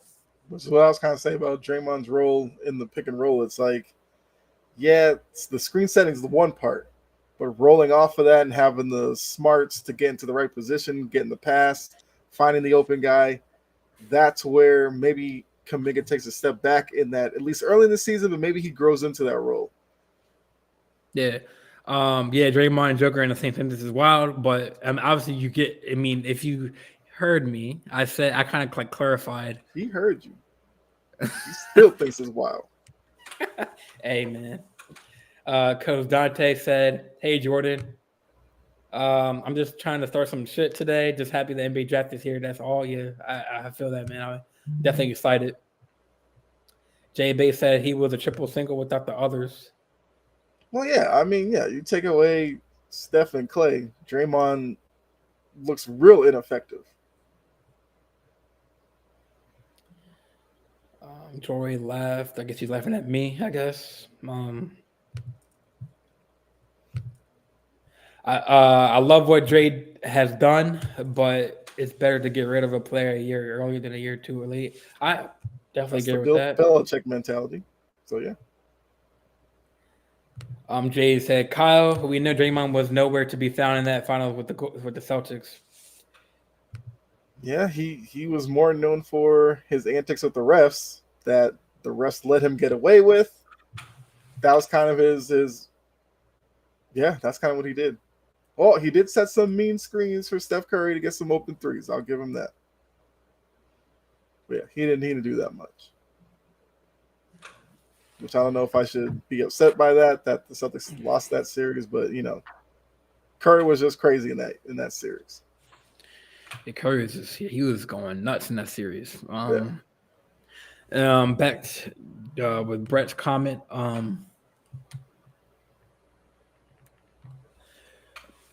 Dre's defense and playmaking and all around versatility to me and all the little things he does is harder to replace than what Clay brings to the table. I'm not saying Clay isn't uber talented with a great skill set, but I feel like finding a 3-and-D shooter is easy to find in a deep player of the year caliber player with elite playmaking and in as much versatility as he brings. I mean, I definitely agree with that, Brett. No, Jay, don't be mad about the comments, man. Like keep it going, man. Keep it going. Man, I was just being sarcastic, man. He said, my bad for all the comments. Nah, man. Keep the comments rolling, man. But back to Brett's comment. I mean, it's not that hard to find a 3-and-D shooter. Where it's harder to find that caliber of a player like Draymond Green. Now if Draymond does stay for another year, I see him leaving after the year after. But who knows with the whole new GM, because another new GM, Dunleavy loves loves Draymond, so Yeah, he it probably came out. loves him at a certain price. True, That's kind of and where Jay's going with it. Like, you don't want to yeah, overextend yourselves cap wise for Draymond right. necessarily. If you go into next year, you don't learn anything about Kuminga once again. That'd be another wasted year. So I think that's where the Golden State has to look at it. It's either we move Draymond, we throw Kuminga No, out there, find out what we have in him. We keep wow. Draymond. Maybe we stunt Kuminga's growth for another year, but maybe it extends our window Yeah. for another year or something like that. According to NBA Central, I mean, I don't know how you feel about this, Jay, but the Golden State Warriors are actively engaged in trade conversation with Jordan Poole. So that's ongoing. Mm. That's according to Jake Fisher. My only thing would be what would you get in return for Jordan Poole necessarily? That's what I'm saying. Any other? If you're moving Jordan Poole, like, who does that open up minutes for that possibly wouldn't get him if Jordan Poole sticks around? Or maybe they're just looking at the playoff performance Jordan Poole had and was like, we can't continue with this guy, because some of those Lakers games, it was like Jordan Poole was out there by himself. They passed him the ball, he was just going to jack it up no matter what. Well, didn't he just get paid though by the Warriors? Didn't he get that bag? Yeah, and I mean, he got it So based that's off why of I'm the confused with playoff the year why. before when he played really well. Then last year was so bad that if they're moving on from him, they must think that there's somebody else there who opens up minutes for that could give you maybe the same production, just more within the offense, and maybe play a little bit more defense than Jordan Poole does. That's the only reason why I would see them moving off of Poole right now. And Brett does have a good point. He's basically a sixth man with superstar money. That's true. Yeah. Yeah, so Jay Bailey said poor Dre has to go. So I mean that's funny because they're both two the same players that were in the gym, and Draymond that's crazy that the two players that need to go either or are the ones that cause the most drama on the team. Well, I mean, outside of the roster, like, who else are you looking to move to get you anything? You're not moving Curry. I think at this point, Clay's not going to get you a lot. Oh, who'd you say? Steven Dinsha, or I know I butchered his name. Steven DiVincenzo or whatever his name is. What's he getting you? Maybe I'm not saying his name wrong. I don't know. Like, the point Yeah, guard. Dante DiVincenzo. Yeah, Dante. Yeah. Which, if you move Poole, DiVincenzo becomes your sixth man at a much less of a bill to pay. And maybe that opens up moves for you in free agency. Who knows? I agree with Jay as well. Clay, they got to restructure his deal or something. Okay. Oh, well, DiVincenzo's a free agent. Yeah, Clay needs to take a pay cut. Jordan Poole has to go. Poole or Dre has to go. I think we're all caught up with the comments. But yeah, they're letting us know that DiVincenzo is a free agent. I thought he was okay. So, well, I mean, then there's some other young guy sitting behind Poole that if they feel like they move him. I forgot. Gary Payton. Yeah. I like Gary Payton's game. So, Jay, are you all like San Francisco Bay Area team? Like, you like the 49ers? You like all those teams, or are you just a Golden State Warriors fan? I like by itself.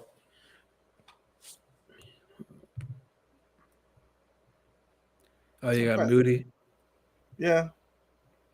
Moody, Gary Payton. I mean, look, I'm not against moving Jordan Poole because I did not know what I was watching last year with him against the Lakers. His shot selection was awful. It was. And I don't know if you can rein that in because I think in his mind, that's the way he kind of has to play. And if I have Curry, Clay, and those guys out on the court, I don't need Poole taking unnecessary jump shots and just killing our whole offensive flow. Another comment. Packers and the rest of their bait teams, Warriors, Giants. Okay. Packers, the rest. So sorry for your loss. I'm kidding. Hey, I'm kidding, Jay. I guess you a new friend in with Brett, man, because Brett's a Packers fan. I will say I'm interested to see Jordan Love this year. Oh yeah, we'll get to the NFL. I was so ready for them to move off sure. of Aaron Rodgers like 3 years ago. Luke's Poole and Dante in your bench. I mean, Kyle, save the hate for next category. I'm ready. We're still talking NBA, man. Relax. Luke's Poole and Dante and your bench scoring is going to be non-existent. So if you trade Poole, got to bring back a scorer off the bench. I mean, Brett with a trade idea. Poole for CP3.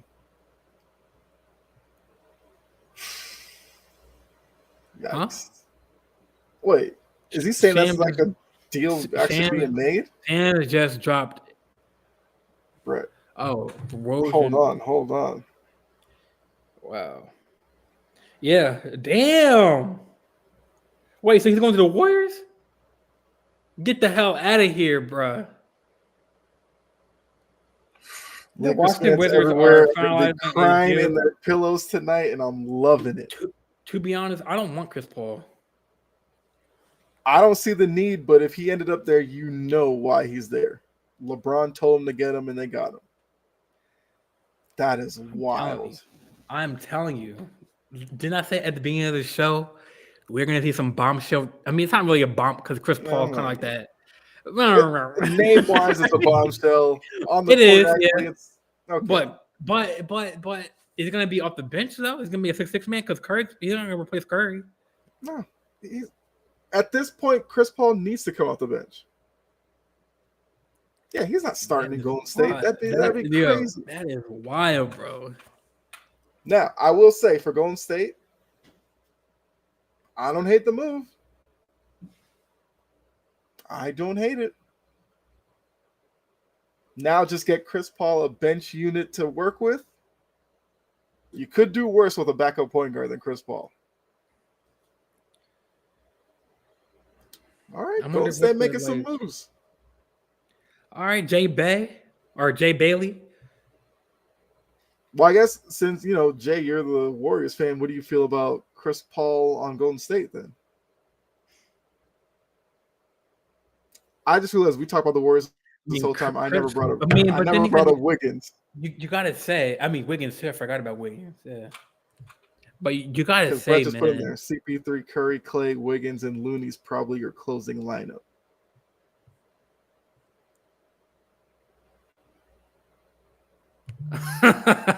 JB's like, hell no. Well, hell no, why? Because of the Chris Paul trade? Or, what do you mean hell no? Because Jay came into the saying he wanted to move out older guy and Draymond for younger players, and then you just get another old guy. So I get it from his point of view. They just traded a younger player in Jordan Poole, which, oh, man. Poole is going to ball out in Washington. So he's going to Washington? Isn't he going to Washington? Because isn't that where CP3 is technically supposed to be? Jordan Poole's about to take 40 shots a game next year. So fantasy basketball players, get Jordan Poole. The shooting percentage might not be there, but he'll drop some points. NBA Essential, because if you have Twitter, y'all, definitely follow me. I got my show, my podcast show, or the JJ Sports Talk podcast page on Twitter. But if you're on Twitter, definitely follow the NBA Essential. That's what I'm on. And Jones, Jordan Poole. That's a young backcourt. They're not going to win a lot of games, but okay. Wow. So Jordan Poole is protected first in 2030 and a second in 2027 for CP3. Exactly. We needed to get younger. Plus, we need a big man. Yeah, y'all need a big man. Coach said, yeah, that's official. And on NBA Central, Chris Haynes thinks that Damian Lillard is considering this future with seriousness for the first time. I think this year is probably the most serious approach Damian Lillard is probably taking to ultimately decide what he's going to do. Every time we have some news go down, Damian Lillard got a statement out there. Stop trying to steal the shine, Dame Lillard. Either move or stay. I thought you were talking to me like every time. Nah. Oh, shit. I'm like, excuse me, Kyle. Like what? I'm just trying to do my job, man. No, I'm just like, it seems like every time something happens, Damian Lillard's got a statement out there. True, that's true. Look, between him and Portland, they need to figure it out because this is kind of like where I'm at with the Hawks and John Collins. We've heard about that move forever. He still supposedly might get moved this offseason. I'll believe it when I see it. Dame Lillard's in the same boat. It's been like 3 years we've been hearing about Dame Lillard. Maybe he's going to leave or whatever. Like, if he's not going to move, stay quiet and try to make some moves because it looks like the NBA it's all about movement in this offseason. Pick up somebody. If it's Zion tonight for the 3 pick, cool. If you could get Zion on the court, sure. I think, man, I do want to talk about NFL, but I think we just stick to NBA today, man. I say roll with the NBA, man. NFL, like, what's going on in the NFL anyway? D-Hop, Lamar throwing Zay Flowers in training camp. Like, we can stick to the NBA if we're going to talk about Lamar and Zay Flowers. Hey, yo, Kyle, how you feel about Lamar Jackson, man? Top 5 quarterback? All I know is he better not be OP in Madden 24 because I guarantee you I will write EA a letter and be like, stop trying to blow this man up like this.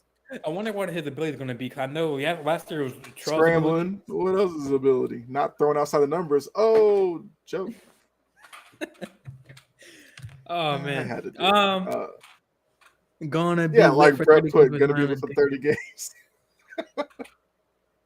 Wait, I don't get that comment, Coach. You said what the hell, Damian Lillard Pelton doubt?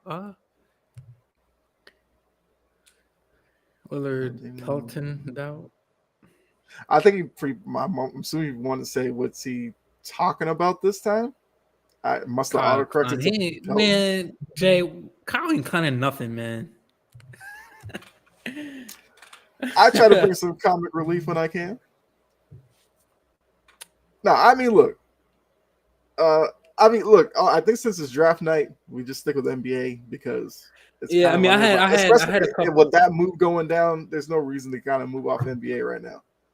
Yeah, I mean, because I guess we can talk about NBA and the draft, and then I had my next topic for the NBA was going to be like what teams, are going to make splashes to dug up the Nuggets.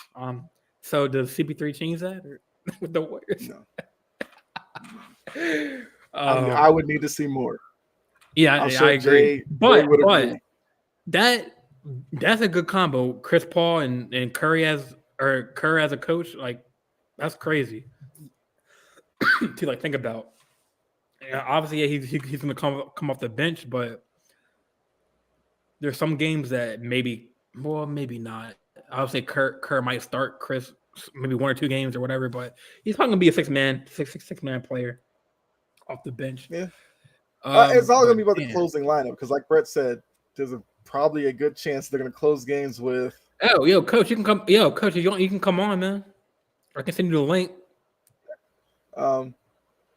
Because it's interesting to see games where you're going to have Curry and Chris Paul on the court together.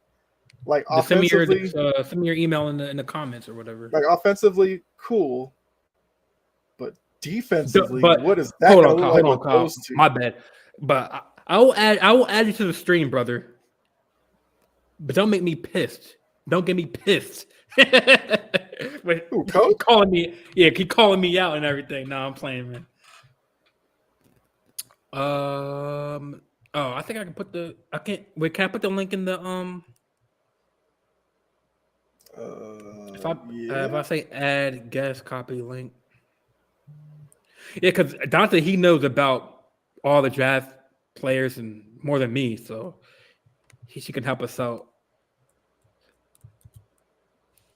Let me see, or let me know if you get this. Like this is, yeah. That's the link right Jordan there. Poole's going to average. Jordan Poole's going to average like 25, 30 a game next year. How wild is that?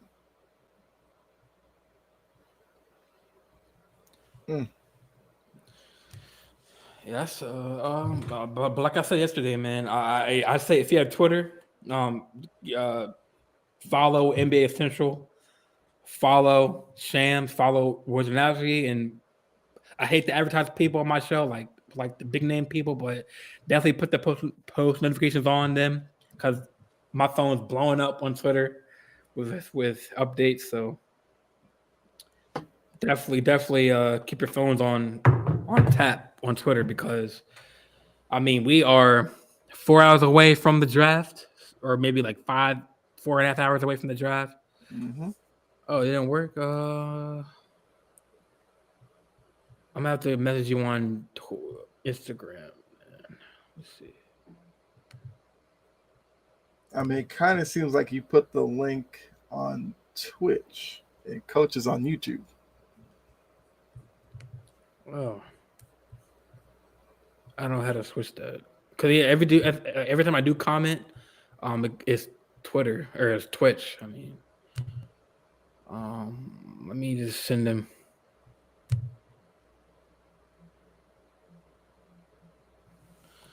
Yeah. Let's see. Yeah, if you want to, fill in mom. Looks like Brett wants to come on too. Brett. Brett's a good NBA mind. Let's do it. Like if I'm a Warriors fan, you'd probably be like, "Hey, we just traded Jordan Poole for CP3." Are you talking about me? No, I'm talking about the Warriors. Like, you trade Jordan Poole, you're probably thinking like maybe we get some young. Yeah, I'm gonna send y'all invites real quick. Hold on. Yeah, might be some young player you're getting in return, but you're getting Chris Paul, and it's like, how does Chris Paul match up with Curry and Clay? Because Jay talked about how Clay isn't the same defensively. If you got Curry and CP3 on the court with him at the end of the games, like defensively, ugh. I mean, even offensively, like Chris Paul would probably be in charge of putting guys in the position, running off of screens and stuff. But even Chris Paul's offensive game has kind of slipped a little past couple of years, where now he's strictly like a foot in the paint, fade away, pull up guy. His 3-point shot's still there every once in a while, but he's not like the same guy as he was in like New Orleans. So even then, you're still relying on some of the young guys to give you some athleticism, because Chris Paul doesn't add to athleticism for that team. He obviously doesn't add to the height issue that they have. So I'm assuming Dunleavy's not done making moves. I mean, do you see Dre? So do you see them keeping Dre at the end of the day for like one more year? Or do you think he's a tradable piece? I'm trying to find Coach's messenger thingy. Man, I don't like. What do you? Let me try to find Coach on Messenger. Like me and him, like his private chat, like on Messenger. Like me and him were talking like a long time ago. And can't find. I remember he changed his name from Coach Dante on Messenger. That's what you were looking for. I'm trying to. But that's a good question now. Like, what do they? Does this move make them want to keep Draymond more? So then your closing lineup is CP3, Curry, Clay, Draymond, Looney? Or if you go small ball, Draymond at the 5, Kuminga at the 4? Right. Okay.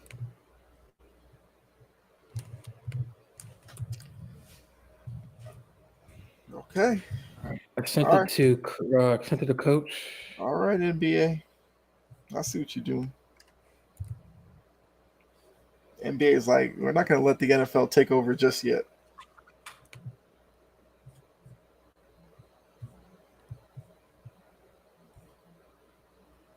And then I'm gonna send it to. Sorry, guys, I'm sending it to Brett real quick.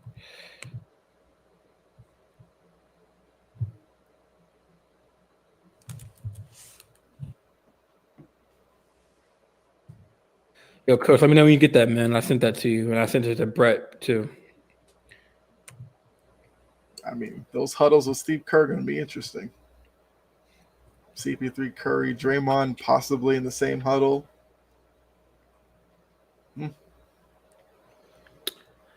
Yeah, but like you said, I think Dunleavy, like, he's a new GM to the team. He's gonna want to make splashes. Here comes Brett. Brett join. Yeah, there's definitely got to be more to this. Hey, what's going on, Brett? guys? Welcome to the What show, up, man. Brett? Welcome to the show, man. Oh, and we got Coach Dante. It's perfect timing, man. Hey, Dante. My What God, up? man.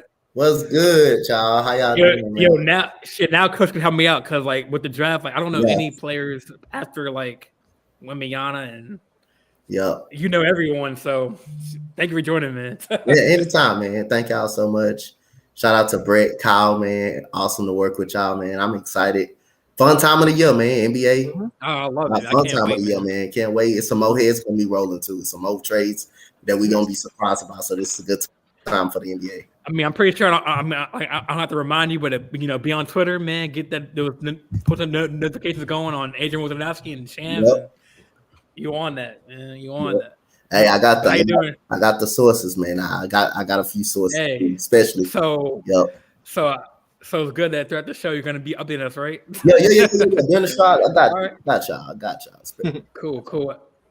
Man, how you doing, Brett? How you doing, man? I'm doing good. How are you doing? Good.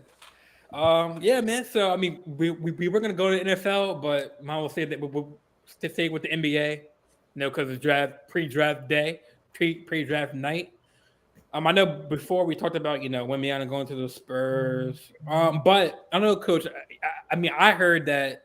So it's he's going to go to the Portland, but I heard a Twitter post saying that like Charlotte is in on him at 2. Yeah. So do you think he's going to fall to 3 or go up to 2 to Charlotte? I think it's a big possibility. Look out for him to probably fall to 4 with my Houston Rockets, which is I would really love. I love him. I would love him and Amon Thompson, Ahmed and Asar. Ahmed and Asar got the same type of ball. They play the same. They play the same way. Asar is the better shooter. He shoots it at 30%. Ahmed, they both got very good defense, 6'7". They both got a long wingspan. They both great playmakers. So they both game is similar. I would love to have either one of those top guys in Houston, along with Scoop Henderson. But what I'm getting, it's a toss up. Charlotte is debating between Brandon Miller and Scoot Henderson. So I think that's a heavy debate right there. The Blazers is a wild card. You don't know if they're gonna trade the pick. You don't know if they're gonna take Damian Lillard listen to Damian Lillard and try to appease him a little bit. So if you want to go, and it's also some insight. Ahmed is watch Portland. The brothers, right? Ahmed and Akbar. Yeah, but Portland don't be shocked if Portland target Ahmed Thompson. So that means if they get him, Damian Lillard, already requested he may be up out of that soon before you know it, because by drafting Ahmed Thompson, you basically were going to replace, saying you're moving on from Damian Lillard. Do you got Anthony Simons? Got Anthony Simons in the backcourt, and also Ahmed Thompson, can play point guard. He can play all 3 positions, point guard and forward, because he's so tall, he's so lengthy and stuff like that. So it's a lot of toss-ups going to go, but the Charlotte and Brandon Miller definitely they debating Brandon Miller and Scoop for right now. They're debating. It's a toss-up between those 2. So, Coach, what are your thoughts on do you think that Zion is going to be moved today or tonight? If I have to guess, I would say no. Oh, so you say he's saying put in New Orleans? Yeah, I say he stays in New Orleans. I say New Orleans stays down. I say Charlotte will draft Scoot Henderson. Yeah, I know. I saw a tweet earlier. I wasn't from Adrian or it was from another verified source, but they said that Charlotte kind of moved up on Scooter and like Yeah. I think they might have had a meeting with him and stuff. And Yeah. so I mean, this is probably the first maybe since I remember the first draft where a lot of the moving pieces are going to be happening like tonight. Like, but Kyle thinks it's going to be one of those boring drafts. Like last week, if you look at last week, it was Brandon Miller. It was Brandon Miller. Indication Charlotte gave you an indication of Brandon Miller. Now you look at this week. Now Scoop Henderson closing in upon that. So they are heavily debating. Plus, you got a new team in the front office. They'll do the Michael Jordan kind of stepping down a little bit, stepping away. You got a new team in that front office, probably help change those odds. Yeah. Brett, so let me since you're on here too, what's your thoughts on tonight's drafts? Obviously, we all have Victor going number 1. But like outside how like the board falls, how do you see the board falling like after? I definitely think that when you're looking at what Charlotte needs more, I think they're going to end up going with Brandon Miller. I think the biggest thing that they were missing last year is what really killed them was the loss of Miles Bridges. And I really think they need a forward to kind of replace the production they lost with him. So I think that it's just a much cleaner fit when it comes to the Charlotte Hornets. So I think they're going to end up going with Brandon Miller. Very high on him. I think he's at worst. I think he's going to be a multi-time All-Star. So I think you're at least getting an All-Star caliber talent with the ceiling being just all NBA level. So I think that, and I see the Blazers. I think they're just going to end up trading the number 3 pick. It's going to be, Paul George is now available. That could be a great fit with Dame, a 2 guard that can play off the ball and on the ball and can also take over games and a lot of the other team's toughest option. Yeah, I definitely see that. I think that like Coach just said a few moments ago, like even pre-draft, there's going to be a lot more moves. I think. I know the Lakers now they have 2 picks, the 17th and like pick 40, I think. So maybe do you think we're going to be getting Miles Turner and Buddy Hield, or you think that's or am I wishful dreaming? You better wake up from that dream, buddy. A thing to look out for too. If the Portland trades the pick, the team who's trading up is going to be for Scoot Henderson. I think it will be for Scoot Henderson if a team does trade up with Portland. I think it will be. I'm gonna consider it's going to be for Scoot Henderson. So that's one thing about if New Orleans jump up, it would definitely be for Scoot Henderson or any team that wants to jump up to get it to get up there to that top 3 with Portland to make a move. It will be basically for Scoot Henderson. And right now, and another player I want to give y'all, Cam Whitmore. If he doesn't go 5 or 6, he's going to drop in the draft. That's a guy that's going to actually drop in the draft. If he doesn't go in the top 5 or 4, he's going to drop. That's the guy that's going to fall. Yeah, I think I saw something about there's like injury concerns with him or something like that. Yeah. Okay. Yeah. That makes sense then. I heard he's dropping to the back half of the lottery as of right now. I heard his stock is falling hard. Yep. Yeah. I think another player that probably isn't outside the top 10 of the draft is they got to keep an eye on Bilal Coulibaly. He's throwing up them draft boards. I think Bleacher Report had them sitting. I think he was at 10 or 12 on Bleacher Report final my draft. Yeah. I have to go back to the website. He's on 12. He's high as 12 on the mock. He's high as 12. So they have Derek Lively at 12 going to Oklahoma City, which I like. I mean, I explained earlier how him with Chet, and he can learn behind. Well, not really learn behind Chet because it would be a rookie year, but Giddey and Shade, that's a good fit for him, I think. At that position on OKC. Grady Dick, I forgot about him too. Going to Miami or the Magic at 11. Yeah. Oh yeah, they had Bilal Coulibaly going to the Mavericks. Wow. Yo, in their final mock draft. He's a raw prospect. He's a raw prospect. It's going to take him some time, though. I think it's going to take him a little bit more time. It's going to take Kudavale a little more time to develop. But Derek Lively with Dallas protecting the rim, I think that would be an interesting fit for Derek Lively over there. He's got some potential shooting ability too. He's got some shooting ability. They have him going to OKC, not Coach saying he'd be a good fit. He'd be like a good fit in Dallas as well.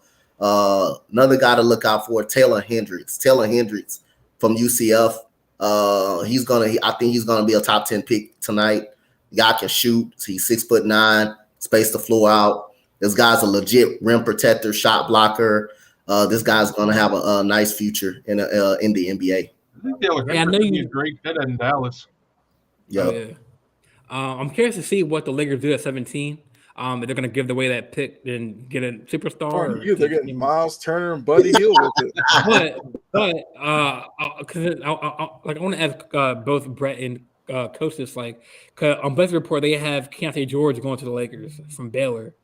There's some say he's a two guard who Keontae George sounds vulnerable to a slide, but his shot making prowess should be too much for team surgery for off the power. So, first over Coach, like, how do you feel about? I think you did mention his name in the chat a week ago, like him going to the Lakers. Like, would that be a good fit? Yeah, it will be a solid fit. Keontae George got a lot of scoring ability. He can shoot the basketball. Now he does have trouble with decision making. He has decision making problems. He has defensive issues a lot. He does have deficient issues a lot.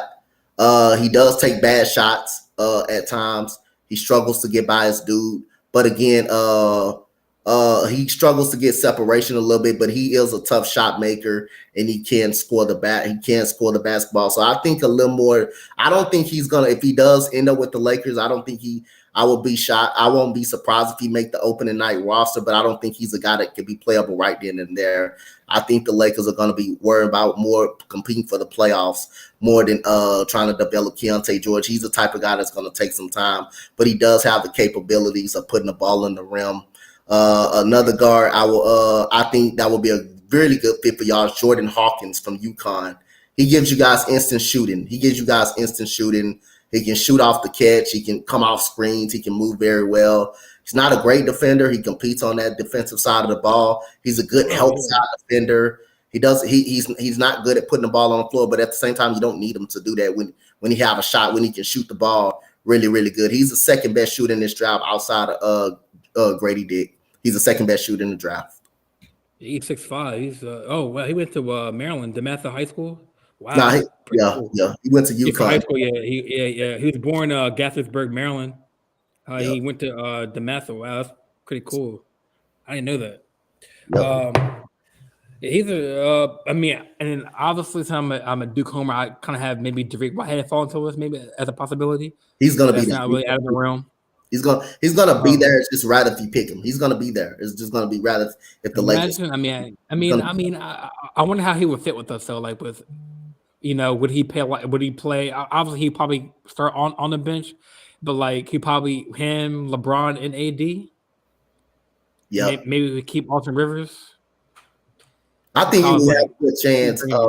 I think you have a good chance, to be honest, playing on a team like a Brooklyn Nets. I think if for him to go to develop more, I think the Brooklyn Nets will be a very. I ain't letting that slide, bro. I ain't letting that slide, bro. Oh, Coach, while you're on here, man. Yeah. Let me explain myself about the Joker comparison, man. Because all right, so you're better off leaving that alone, man. I was gonna say it right, then I paused, but then I was like, okay, let me explain. So I said without we're talking about Draymond and the Warriors. So I compare Draymond's kind of playmaking abilities and being that piston of a team to keep the team moving. I compared him minus the points and minus all that, the scoring. Like the Warriors are like the Jokic for the Warriors because like he can get you rebounds. He will defend. He'll create. He'll screen and pick and roll you like Joker does. Obviously, Draymond doesn't have the I shooting get like the minimal. I get the memo. What you saying? You just basically yeah. So it's like he's that he's like the playmaker. He gets everybody open shots. He gets everybody He involved. makes play for people. I get what you I said. know it's a trash comparison. I know, but that's where in that and because maybe you might have missed my explanation. Yeah, That you know no, what I I was said, but yeah, it's all good, bro. Hey, Gene would have gave that. you worse. Gene would have gave you worse than what I would. Oh, Gene would have been like, "Oh, bro,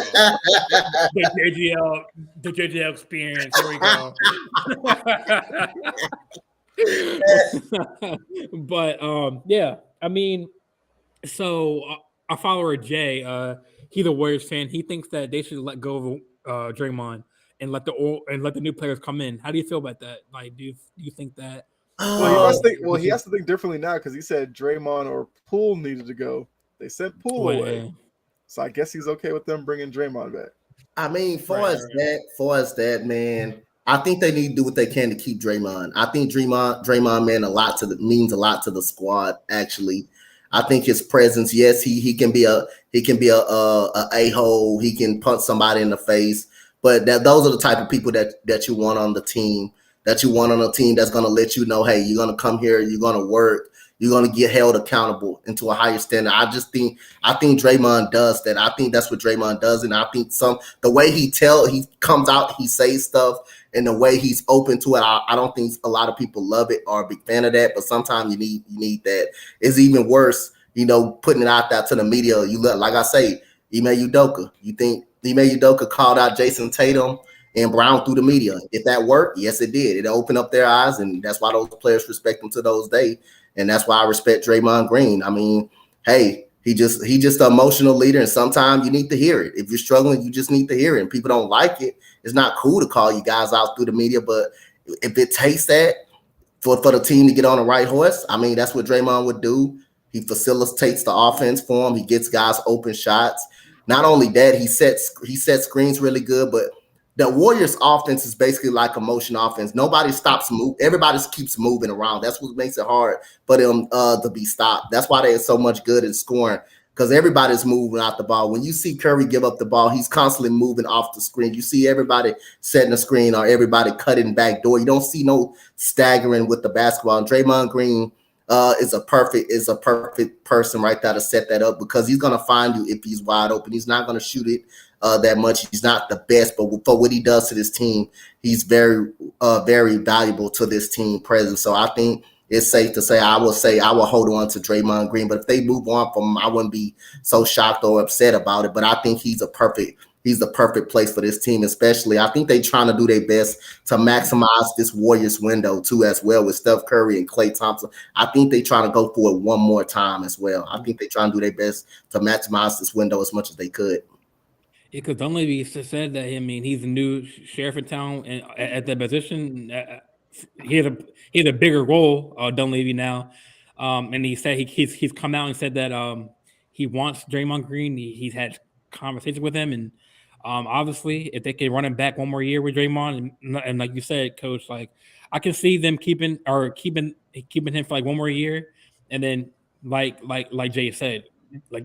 Let the young players shine, like Kuminga and Moody and all the other players, get their reps. Because a player that, I mean, obviously, if a team drafts you, they see some belief in you. So obviously, that comes with reps, getting more game time. Yeah, so I definitely see them letting go Draymond after this year. But he can. I mean, he's been hanging out with LeBron James lately, so I mean. Maybe he's going to LA. So. Everybody does, man. The banana boat, now it's drinks at a bar or something like that. Miles Turner, now Draymond's going to LA. Anybody else? Oh, man. Everybody, man. They're going to move up with San Antonio. They're going to get Wembanyama. They're going to get Scoot Henderson. They got to get everybody. They're going to trade a couple of protected seconds for Victor. They're gonna do a signing trade with Hachimura, get Dame Lillard. It's LA's world, man. LA's world. But Brett. So how do you think about the Chris Paul move to Golden State? Do you think it's I it's think a that good fit? I mean, he has a good coaching curve, so I think that is a pretty good spot for him because now he doesn't have to take on the full responsibility of the offense. You can take a lot off Chris Paul's plate, have him bring him off the bench, or at least you can start him but reduce his minutes in the regular season. And I think that's the biggest piece to me. It's you have a situation where you can take Chris Paul. He doesn't have to handle all the playmaking load. He doesn't have to handle everything. Even in a reduced playmaking load, like playing with CP or with Devin Booker and Kevin Durant, he was still falling apart. So he needed a situation where you could really reduce his minutes until you really needed him. And with the Golden State, you can absolutely do that. So getting rid of 2 picks and a young player for him caught me off guard. But if they really think that they can win now, this could be a really good trade for them. But yeah, for sure. I don't think it closes the gap between them and Denver in any way. But maybe they stay more relevant next year because kind of we talked about earlier. After Denver, you could have your pick of 2 through 4 in the West. Like, is Sacramento going to stay up there next year? Do they take a step back now that people know that they're a pretty good team? You know, Oklahoma City's going to have a lot of hype behind them next year. How far can they move up? Dallas, if they figure out the whole Kyrie situation and getting Luka some more depth down there, can they move up? The Clippers, we never know with them because Paul George might be on the block, but even if they stay together, how many games of Paul George and Kawhi do we get? Phoenix, yeah, it looks good on paper, their starting lineup. What about the rest of the team? Because right now it's going to be Isaiah Thomas coming off the bench, I guess, since apparently he's calling the shots down there. At least that's what Chris Paul's trying to say. But you got to see how they fill out their roster. You know, LA as well. You know, can LA hold on to Reeves, Hachimura? Can they only hold on to one of them? I don't know. There's too many question marks in the West that we're going to have to wait until like free agency kind of gets underway to know who's going to separate themselves. Because right now, if I'm Denver, I might as well schedule a parade for next year, to be honest with you. Yeah. That's why I say it's a lot of what ifs in the Western Conference. Mm-hmm. Like, what if Sacramento could be the same team they were last year? They had nobody expecting them to do what they did this season. It was a great run, but could they repeat what they done last year? The Clippers, something different may happen to them this year. If there's any other year you want to blow it up, you might well just go ahead and blow it up right now if you consider it. But if you consider it running back, I don't think Paul George. I don't think Paul George and Kawhi Leonard will stay healthy for a full season. I'm just not depending on it no more, and I still don't think they're good enough to beat Denver anyway. If they decide to stay healthy. Now the Lakers are pretty interesting piece as long as you got LeBron and Anthony Davis, and Anthony Davis can stay on the court. I think they got an outside shot, but I still don't think they will beat Denver. They got problems on their own. They got to find a way to sign Austin Reeves. If I'm the Lakers, Austin Reeves is my first priority.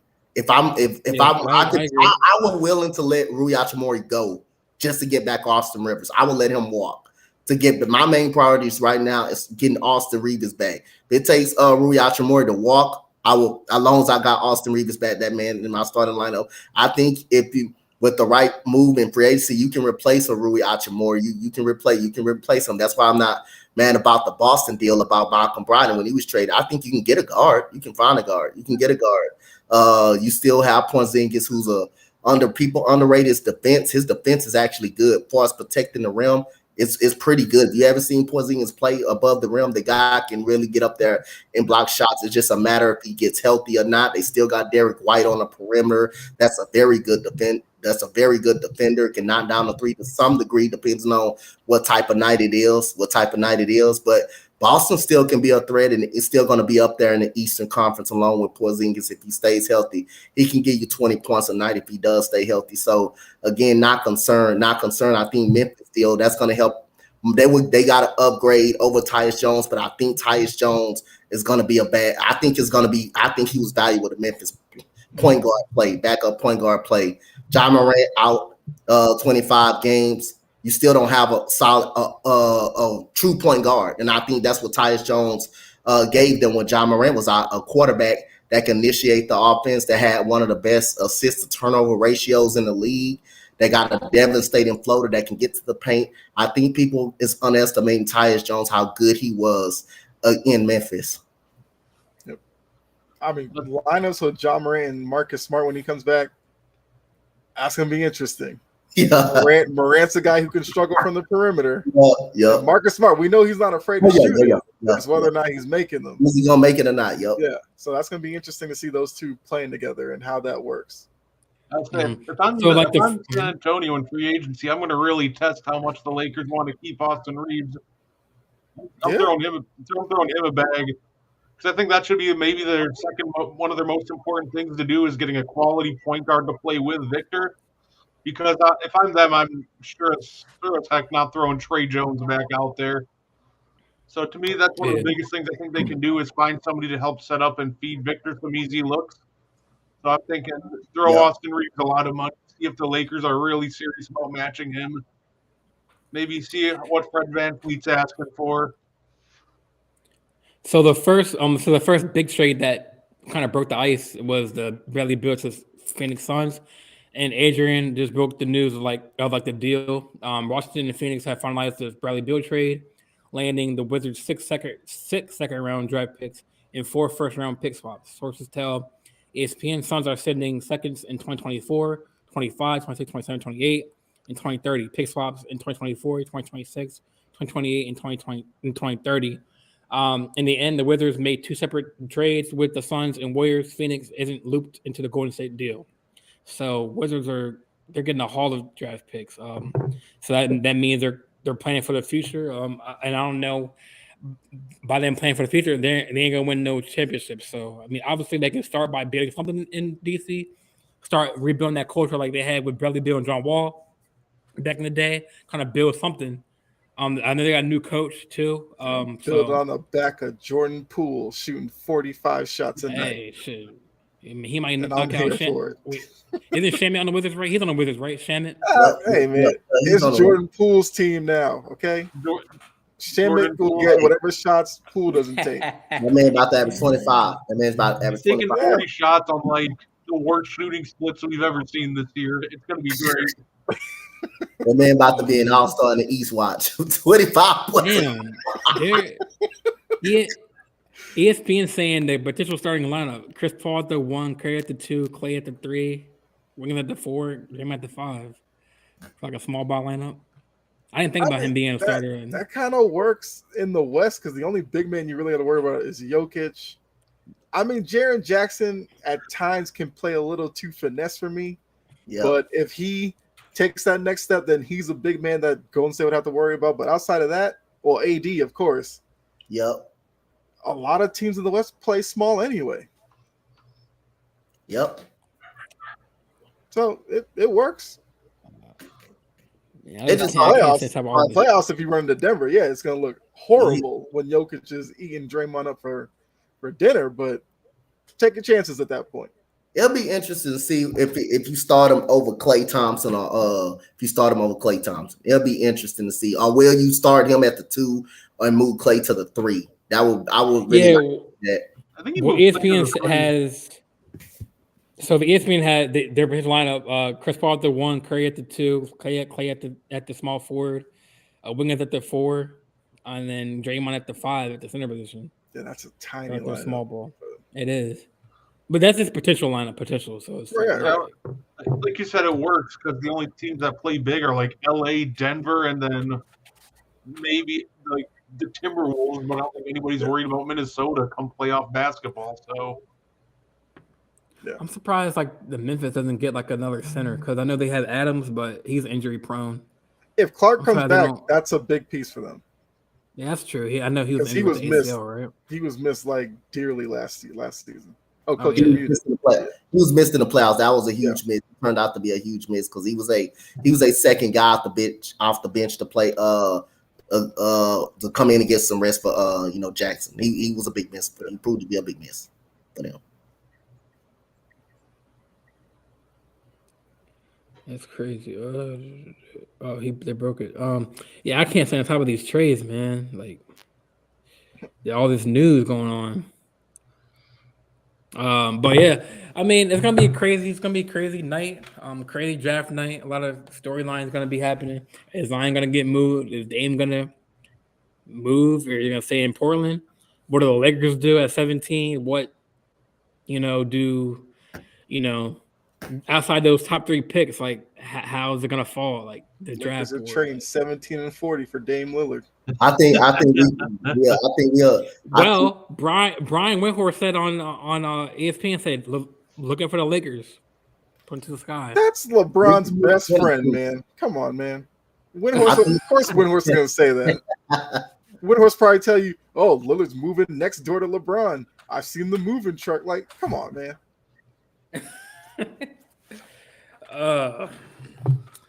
Yeah. So, Brett, tell me your reactions on like the whole first Kristaps, the whole Malcolm Brogdon. They got kind of blocked because of Malcolm's history, and then now they had a 12 midnight deadline to Kristaps to decline his contract. And tell me, like, is that a good fit for the Celtics with Kristaps and that with his injury history and stuff?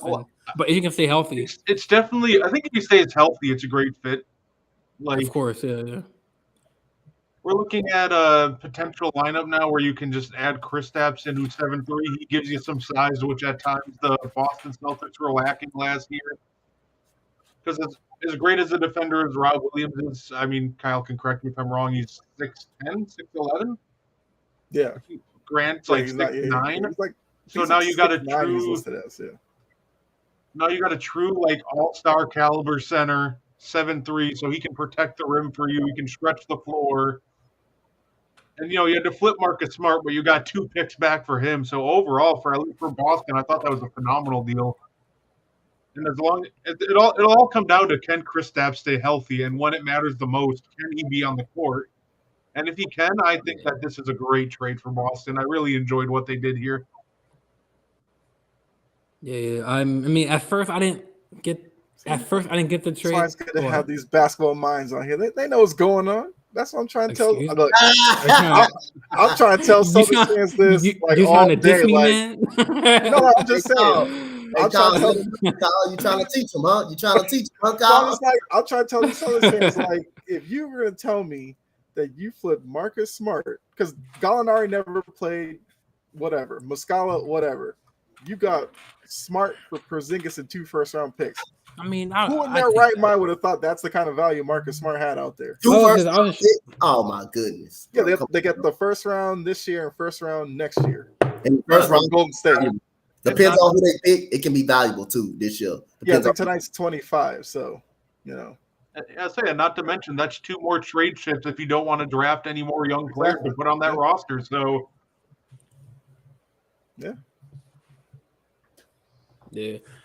Yeah, I mean, I ain't gonna lie. I mean, Brett and Coach, I mean, their knowledge of basketball is out of this world. I bet if I said who is Clippers gonna draft at 58, you'd know, man. What? at pick 58, Dante would know, like, what player, like, like, that's crazy, bro. Like, outside of, like, Lively and Whitehead and, like, Grady Dick, all of them. I don't know. Like, well, I did know the twin brothers, Ahmad and Asar, but the rest of the play I'm not familiar with. But yeah, I mean, definitely having Brett and Dante definitely is a plus, man. Because, but is there anything else we need to talk about for the NBA? Look out for my Houston Rockets. The 20th pick is available, so. Some Kenyon Martin Jr. and Jayshawn Tate could be on the move. That's another. They could be on the move. And I'll be happy to escort them out of Houston. I will be happy to do that. Man, I think Houston does that. I think it's the right move because a lot of these teams hold on to so many of these young players, and it's like you got to kind of move a couple of them because a couple of these young guys are blocking the growth of a couple of other young guys. Yeah. And I think Houston's right to do that. Try to get an established player or whatever for them. Yes, I like that. I love the Udoka hiring. So I think Houston's pointing in the right direction for sure. And one thing about it, they already came out and said who they like, who's the core people, and I like that. I'd rather for you be upward than downward. They said they came out and said, hey, Jalen Green, Alp, Jabari Smith Jr., Tyrese, and those are our core guys that we're gonna roll with. And hey, rest of you on the table. Rest of you on the table. But I like the honesty, though. It shows you, Ime Udoka. I like the upward he's gonna have for this team. We're gonna be an improved team. And we got the most cap space in the NBA. You got the most cap space. So according to I'm going off the ESPN Bleacher Report's mock draft. They have at number 4, your team, Houston, is getting or is projected to get Amen Thompson, and on Bleacher Report they have at 20 they have via Clippers Ben Shepherd. I don't know who that is. Ben Shepherd. He played at Belmont. Yeah. But it's a possibility we may move it. We can move it though. I don't think we picking at 20 tonight. But we'll see though. So, yeah, but y'all had that 4. So I mean, that would be crazy. If y'all get would be a good one. Yeah, that would be a good fit. Yeah. Thompson. I mean, I love Thompson. I love Thompson. Both twins. I love both of them. They both games is the same type of game. It's just Sarr can shoot better and Ahmed can dribble the ball much better, but they both is the same type of game. They both have the same game, basically. It's the same person. Oh yeah. I'm trying to see where they have so on Bleacher Report they have us taking Keontae George at 17 on Bleacher Report, but on ESPN they have Jet Howard if we keep the pick. Jawan Howard. Shit, I didn't even notice that. Yeah, that's Jawan Howard. Yeah. 6'8". He's a small forward shooting guard. Sniper. He's a sniper. He can shoot. He's a sniper from downtown. He can shoot. So I mean, if you were the Lakers, would you pick? Would you just keep the pick and get just hope you can land like a Derek Whitehead, or are you trading that pick to get that 17th pick? Are you keeping that pick? Or are you trading that pick? I'll let you answer, Brett.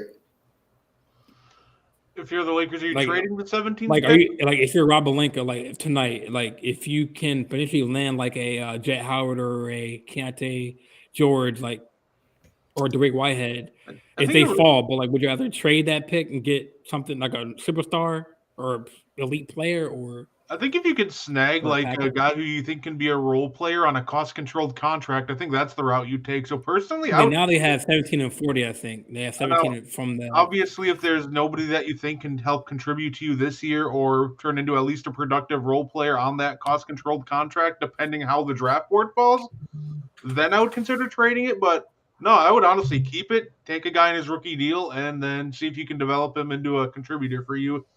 To me, that's one of the biggest things about making a championship team, finding these guys on cost-controlled deals, like the Nuggets and what they did with Christian Braun, Zeke Nnaji, and all these other guys that stepped up for him. So I would honestly keep the pick and get some young blood into that roster, or more young blood.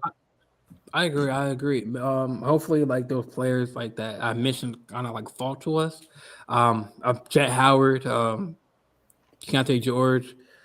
A lot of players, man, that are available at later in the first round. So this draft is gonna be crazy. Overall, I mean, do the Blazers trade up and get? If they trade up, they'll get Scooter, right? I think any team that trades up, for the Portland Trailblazers pick, I think it's Scoot Henderson. I think it's going to be Scoot Henderson. Any team that trade up to the third spot, it will be Scoot Henderson. On Charlotte, it will be Scoot Henderson. I think it's safe to say it will be Scoot Henderson. I was going to say, I think Scoot would be a fun fit with Orlando. They could use some more backcourt guys. For sure. No, I think Orlando's looking to possibly move Anthony or Suggs. Jalen Suggs. Yep. They got guys in the backcourt that they're not high on, but they also have guys that hit too. That's already mentioned in their core. And Markelle Fultz has been good for the Orlando Magic since he's been healthy. So it's right to move either one of them. I think if they can find a way to move, or if they draft a point guard tonight, if they drop Case and Wallace or something tonight, I think it's safe to say they're definitely moved on from Jalen Suggs or Cole Anthony. If Case and Wallace can potentially be the pick, I think it's safe to say they're going to move one of those guys. I'll say I'm actually really high on the Orlando Magic. I think they can start making some noise real soon if they can construct their backcourt. Because I really like the Banchero, Wagner, and Carter Jr. front court they got. I think that's phenomenal. If they can get that backcourt settled and get some nice depth going, I think they could crash not even just a play-in party. I think you could be looking at a playoff team in the next couple of years here. Yeah. Well, I think we covered everything. I mean, is there anything else that we missed? As of right now, probably I don't think so because my Twitter is not going crazy right now. Yeah, there's nothing right now. But I'm sure, probably an hour or so before the draft, might hear some hot rumors for a possible draft night type movement. Yeah. But yeah, I mean, I think this will conclude today's episode, man. I appreciate Coach for hopping on, definitely. Brett, if you, I know you have a show, Dante. If you want to shout it out, where can people find you? Yeah, y'all gonna find me tonight, man, doing a whole 2 rounds of the draft, man, and get my. You're always, you're everywhere, man. On the Empire Sports Network on my channel, so y'all come through, best way y'all could, man, and see the reactions of the draft, and and a lot of things gonna happen. That's a great way to have a stream. Because there's gonna be a lot of things going on. Mm-hmm. A lot of stories going on. So that's definitely a play-by-play kind of type of stream you want to do. Brett, where can people find you, man? Where can you can just find me at Brett Gardapi on Twitter or Brett Gardapi on Facebook. Nice. Kyle, we all know chomping at the bit. That's Same me. thing.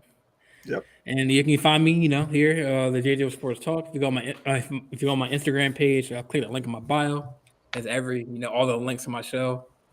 Definitely, I'm primarily on YouTube for video and Twitch on video.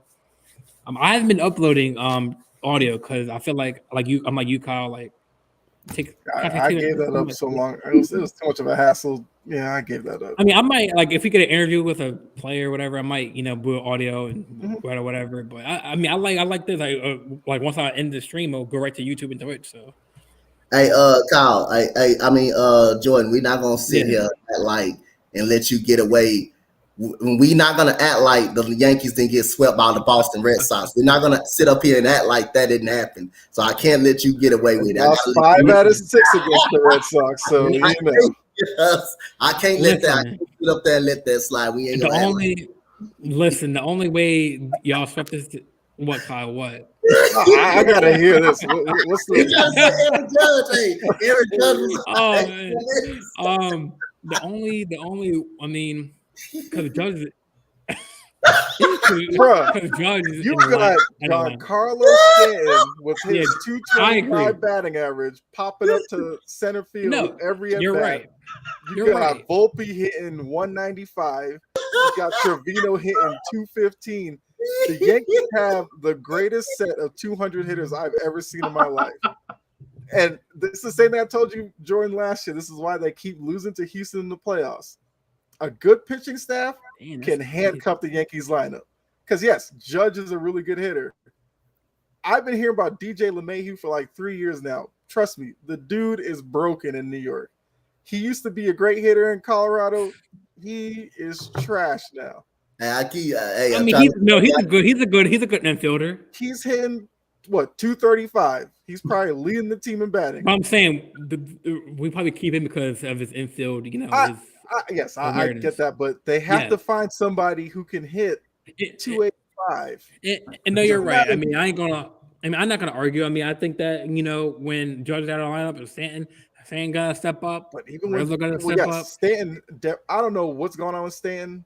Because Marlon Stanton was must-see TV, but now it's I guess the league's figured him out or something. I don't know. I mean, the only injury he had in Marlins was when that dude hit him with. That's why he had that. That's why he has the little flap. Yeah. Yeah, so that's the only big injury. But now he's injury prone. 50 home runs a year with the Marlins. But now even during the pandemic, he wasn't even doing good. But now I think he was doing better because the crowd wasn't there. But Like Rizzo, I like Rizzo. You know, Rizzo, he's nice. I won't say anything bad about Rizzo.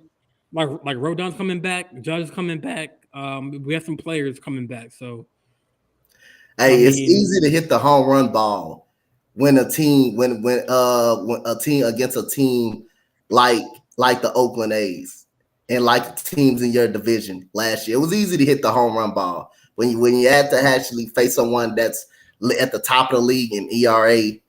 It doesn't work. And you guys got a lot of power hitters and strikeout prone guys in that lineup too. Y'all if it ain't the home run ball, the Yankees ain't gonna score. If it ain't home runs, don't get me wrong. I was happy that we signed Judge to a 9-year deal. I just don't like the fact that we kind of based the offseason. We did get Rodon, but he got hurt. But he's coming back. But I just don't like how we just kind of focus on Aaron. Obviously, Aaron Judge was a bigger key to get him on the team, but we focus more on him than getting other players to help us out. I mean, I know we brought up some people.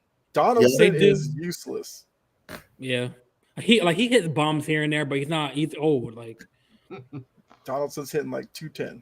He's just part of the problem. Oh, against us, he was a deer in the headlight. He was lost. Like that game I went to in the Bronx where we lost, it was like 2-3. That home run was close by vote. I was like, yo, please. Because like it was like, and I think Kenny Danza, he was bulking, but they didn't call it on him because he was moving his feet. Oh, we're not doing this now. We trying to pull up the rule book. That's a bomb. Oh my god! No. But I mean that home run. I mean it was a foul ball, but that was just close to being a walk-off home run. And then right after, what did he do? Pop out to the catcher or something? No, I think he popped. I think he hit a line drive to second shortstop, and it was out, whatever. Still in the infield. But I mean, yeah, it is what it is. I mean, the reason why Aaron Judge is out of line is because freaking the LA Dodgers don't know how to freaking create a wall. Because like that was a good catch, but he fell through it. Yeah. I mean, also, since you're on here, Coach, how do you? I think Paul Manfred said that he regrets giving them immunity for like their in 2017. I think he said something about he if he had a chance to redo the decision, he would, and like I don't know what he meant by that, but how do you feel about? I don't know if you're. Yeah, I don't care what nobody says. 2017, you're cheaters, man. Cheaters, man. It had to be the Yankee fan to come up with that. Get out of here. I'm not trying to hear nothing about no goddamn cheaters. We were the best team that year. And that don't take away for how much we kicked the Yankees' ass from 2015 to 2019. That don't take nothing away. I'm tired of the excuses. The Yankees. That's why I don't like some of these damn Yankees fans. They always find a way to make an excuse when the Astros are so unbeatable. Last year, DJ LeMahieu and Andrew Benintendi was hurt. Oh, we had Yuli Gurriel out the whole World Series. We had Michael Brantley out too. We had injuries as well. We deal with them every year, but somehow we get through. He's a monster, man. Alvarez, Jordan Alvarez. He's a monster, man. Yeah. So, but that's the only reason I don't respect some of these Yankees fans. They always find a way to excuse. They go back to 2017. That's why y'all can't win the damn thing no more, because y'all worry about the Astros. That's why y'all can't win no more. Y'all so focused on the East. And what we do. Yeah, Coach, I'm there with you because the Yankee fans. I'll talk about Red Sox have been winning since I respect won it forever, and they'll be like, well, "We got." I respect the Red Sox more than I respect the Yankees because I respected the Red Sox more than I respect the Yankees. That's the only team that didn't give the Astros no shit. The Yankees try to do anything it takes. They would love to see the Astros not make it or lose. They would love to see that happen. They would love to see it. They would love to see the Astros downfall. That's all the Yankees aren't cheating with that ballpark they got with that short porch in right field. Hey, man, y'all got the Green Monster. Like, where if you hit a high the Green Monster is like 60 feet high. You got to at least hit it over. That home run that who was it? That second baseman hit that line drive that got into the first row. I was like, only within any ball wheel, if Juan Carlos got robbed of that home run. If that's a home run in any other ballpark, that would have been a home run. And they still get swept, so it's all good. Hey, all I gotta say about your Houston Astros is Hey, that's fine. That's why, Y'all should have picked up on it and changed the signs. That's all it is. Hey, that's why the more you keep worrying about the Astros, the more your team will continue to fall. So that's how I agree. Like last series, like in the playoffs, y'all got the best of us. I agree. Like I'm a Yankee fan where I'm more reasonable. Yeah, sometimes I say some Atlanta's excuses, but like y'all owned us last year. I mean, it was a sweep, right? Yep. We've been on y'all since 2015. We've been doing that since 2015. I think that because we don't have. I mean, if we had the only fact I have for the Yankees like right now is like if we had the old Steinbrenner, we would be signing these top notch players. Man, we have, like he would be like if Bryce Harper was on the market, like he would go get him. Like that was the old Steinbrenner, the father. He would get $600 million to lose in the playoffs too. But y'all still behind the standings, right? Y'all still behind us in the standings, right, Kyle? You're like what 39 and something or whatever. We're like a game and a half behind y'all. And I don't have the Prince Aaron Judge and Giancarlo Stanton. I gotta give it to the Rays, man. They shocked me. I didn't know they're going to be this good this year. I mean, I know they had some good like Rose Arena and like. I had them the Rays know how to build.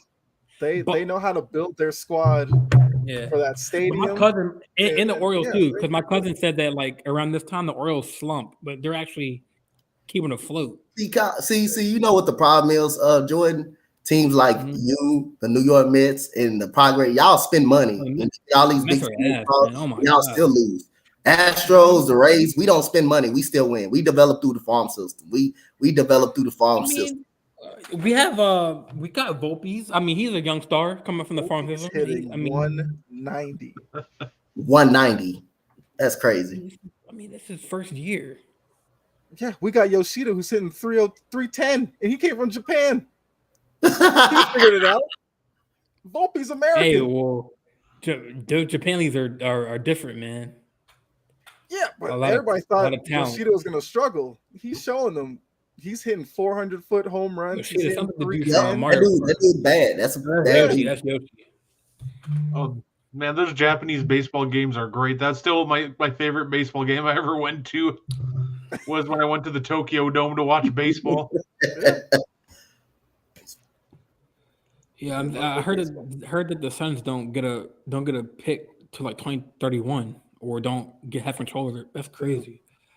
Because the Suns have gone completely against the trend of the NBA. It's all about duos and depth, and they're like, we're going to be 4 deep, and the rest of the team will figure it out. It didn't work last year. They figure we'll throw Bradley Beal. That'll close the gap on Denver. All right. Have fun with that. I know a lot of fans are saying like trade DeAndre Ayton, but I don't know what teams are ready to give up assets for a slightly above average center making over $30 million a year. So I think they're just kind of stuck with him. Yeah. And Cam Payne is your point guard. Yeah, me and Kyle have a strong hate for him. I can't stand him. I cannot stand him. I hate him shooting for him. It looks so bad. That and the fact that he thinks he's a tough guy. And if you're listening, Cam Payne, if you listen by any chance, he's on your hit. He's on you made to his hate list. I don't care. I will sleep fine at night knowing Cam Payne got a vendetta against me. Oh man. Yeah, fellas. Well, it's been a good show, man. So once again, follow me the JJ Sports Talk on YouTube. Like I said, go to my Instagram, my link in my bio, have my link tree. All the links are in there. Primarily on my YouTube and Twitch for video. I think that's why I'm going to stick towards video. Maybe once in a while go to audio. But it's been a good one. I appreciate once again Coach and Brett joining the show, giving some more expertise on the NBA. And I'm excited for tonight, fellas. I'm excited too. I'll definitely be in the chat saying some more Atlanta shit in the chat. So.